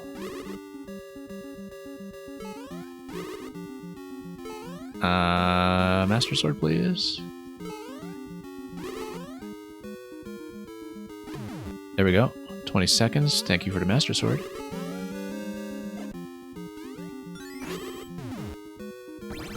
There we go. 14 seconds. Perfect. Now let's see how big the end screen is as we grab the Triforce and tap this. Oh, no. 6 seconds. Let's get tapped by the icicle and exit. It's a new record in reverse. Didn't even manage to hit that 70-minute time from the fellow who had first clear, 70 or 80 minute. Well, it's a level that does have some roughness around the edges, but I think overall it was a pretty enjoyable experience. I mean, we should actually look at some other things by this maker at some point. And congratulations, Termism, once again on finding the single segment route. Wow, turning some of this stuff out pretty quickly, actually. Recently, anyway. Since July. We've got some smaller puzzles here. We'll probably go back to this profile at some point. If we want to do some longer pieces here and there. So yeah, that was a fun time for sure. Great deal of appreciation for that. I mean, it's one that I think probably required a bit more playtesting in certain places, but you really do have to admire the effort that was put into just flowing through the whole layout. And also setting up some of the progression along the way, even if some of it was a little bit opaque. Like the Shelmet progression, I thought, in terms of how that was laid out at the end, worked quite well as the final checkpoint. So I will not be staying on for too much longer. We have time, since I'm doing a bit of unfinished business, to do maybe one small thing we had left over from the puzzle stream the other day. Okay, so this is an escape room that we played on the last stream. I'm not going to give away the solution. Well, I mean, I am going to give away the solution in terms of the actions, but I'm not going to give away the actual process of figuring it out. So we played this last time. It was an excellent level. I missed a secret at the very end. At the very end of the level, I was telling myself, this looks like a secret. And I didn't get it. And I just want to record the attempt where we will, in fact, go back and get it. So if you haven't played this, this will make no sense to you whatsoever. Because it is a sort of note-taking decryption level. I'll show you some of it. It's like the idea here is that you have these pages which are, of course, cryptographically scrambled with the blocks representing certain symbols that you decipher by going in through the different parts of the level. And they eventually give you some fairly obscure interactions that you need to trigger in order to get everything to work out the way you want. Okay, let's drag the moon.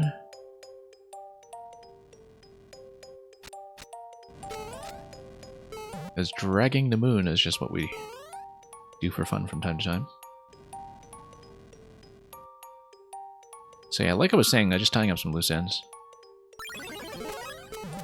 And I should actually put the code for this in chat in case any of you actually want to do this one. I do recommend it. If you like decryption puzzles, it's a fairly simple and straightforward one by the standards of the escape room genre. And pretty beginner friendly, actually. So that should trigger a shell. Okay.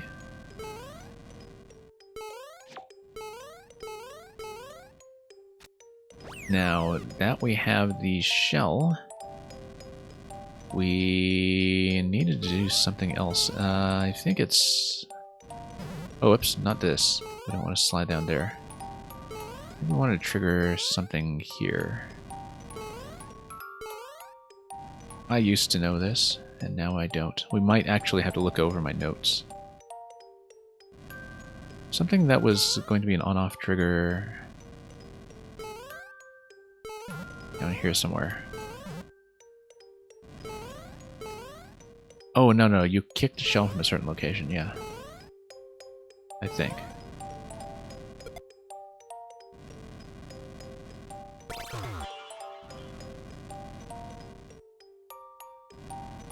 And yeah, this all made sense at one point.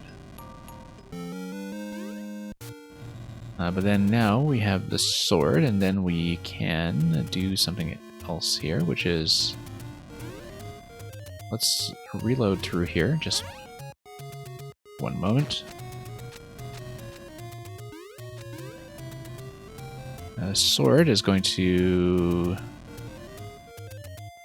yeah, pop up from that blaster that's been unblocked by the on-off switch.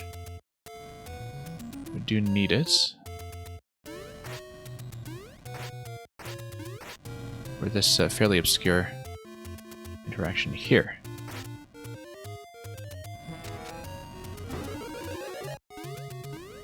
Okay, that's going to get us out.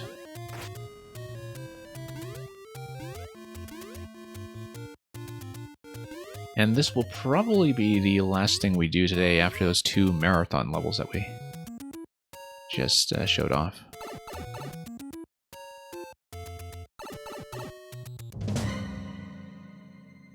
And okay. So this is what we missed. I saw this whole passage that was in the middle of this tower and thought, surely this can't all be for the purpose of getting me up to the flag. And then I just ended up hitting the flag anyway, and I missed something really, really obvious. You can probably see it if you're paying visual attention to what's going on here.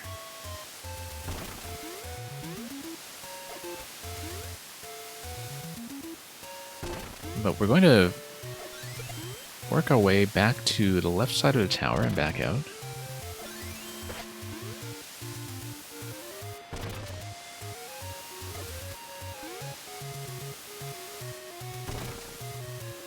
That might not be smart, given that I've blown up my access way.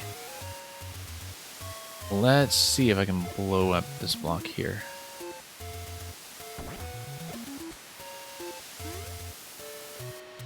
Probably need to move it over just slightly.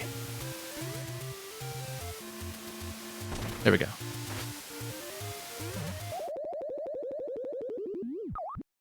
Yeah, blowing out the bottom there was a bit of a problem. Let's try this again.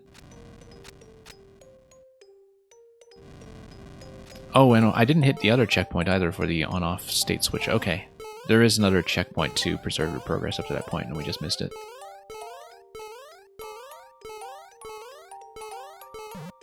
Okay, drag this down. And let's go back here.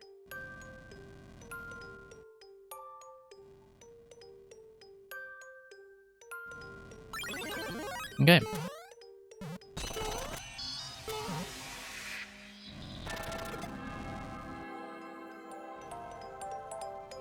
Now we grab this guy.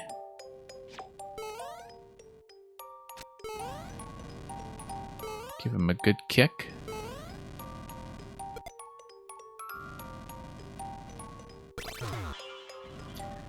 Then we, let's not jump into the fire just yet. Let's let the burners do their work. Raise the Master Sword. And we scroll back in here because of the spawn block of the plaster that we, whoops. This very simple task. It's going to take me longer than I expected. And that just happens on this stream. That just happens far too often.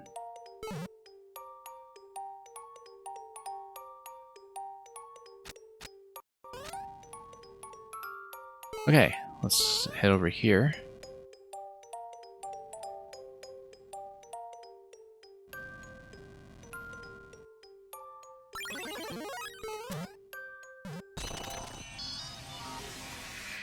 And wait for the shell. Wait for the shell. Yeah, they're good. We didn't break it this time. I think I did break it at least once previously, but works pretty reliably, I think. So let's wait for the fire. Grab the sword, and grab the other sword. And everything should just follow from there.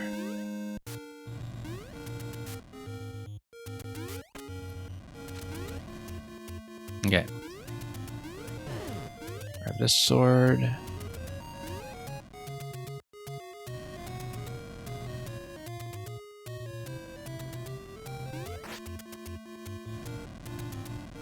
And let's pop this thing. Should be, I think, some kind of conveyor or other interaction down there that gives me all of this. But the important thing is it's going to dig me out of the tower.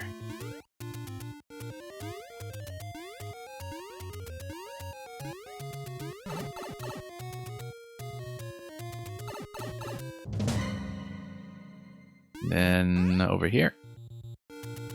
Okay, let's do this without blowing up that hard block this time. Let's maybe proceed a bit more carefully.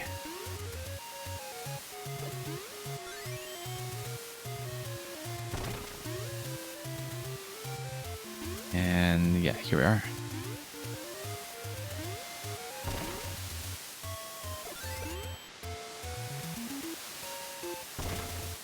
Might be a tall order, actually, given that this placement is going to blow everything up. Okay, no, we didn't blow out the bottom hard block. That was the one that was the issue down here. And now I can jump safely. And now we dig my way up.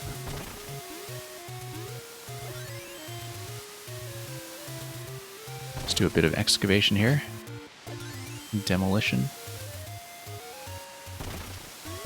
So this was really obvious, and I should have checked for it last time. Because I thought, okay, because of the scroll restriction here, it's not going to be anything above the clouds. And I didn't think of just going over the flag and checking this really obvious series of bricks. That's, oh, okay, it's just one-ups. I was wondering if it would be like a vine somewhere, but it is just one-ups. Okay, that's fine then. We'll try to do some explosion just to see if we can hit this guy. Whoops. Or we could just hit it with a sword, in fact. And it's just one-ups. Okay. Now we know. I was curious. We also know there's just a lot of icicles up top. And just from the icicle dripping effect that we see here.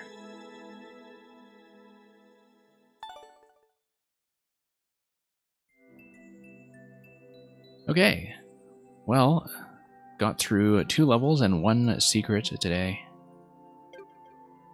Decently productive, I think. Just a quick announcement for anybody who came in late after the beginning. Viewer levels will be back tomorrow. And then after that, for the Saturday to Sunday stream, it will be viewer levels plus a kind of a 5YMM pre-launch, pre-upload party of sorts, if we can find the time to mash those two together. And then, starting on Monday, it is going to be 5YMM, or 5 Years of Mario Maker. The levels are going to be coming up Sunday morning for those of you in North America, afternoon or evening for those of you in Europe. And we'll be showing off those levels. We'll be hunting for every secret. We may have some of the makers here for some additional director's commentary if the times line up just right. And of course, if you do play those levels right away, do enjoy them yourselves. I've playtested a few of them ahead of time, and you are all in for such a treat this year. With all that out of the way, we are going to pass you on to a raid. Just going to search around quickly to see who else is running this game or something else interesting, but thank you so much for joining me for this stream. It's actually kind of a nice turnout for just some viewer overflow, which is usually one of the quieter sessions we have. So thank you so much for watching. Stay if you want to be passed on to somebody else shortly. And good morning or night or anything in between, or wrapping the other way around wherever you are. And fare thee well.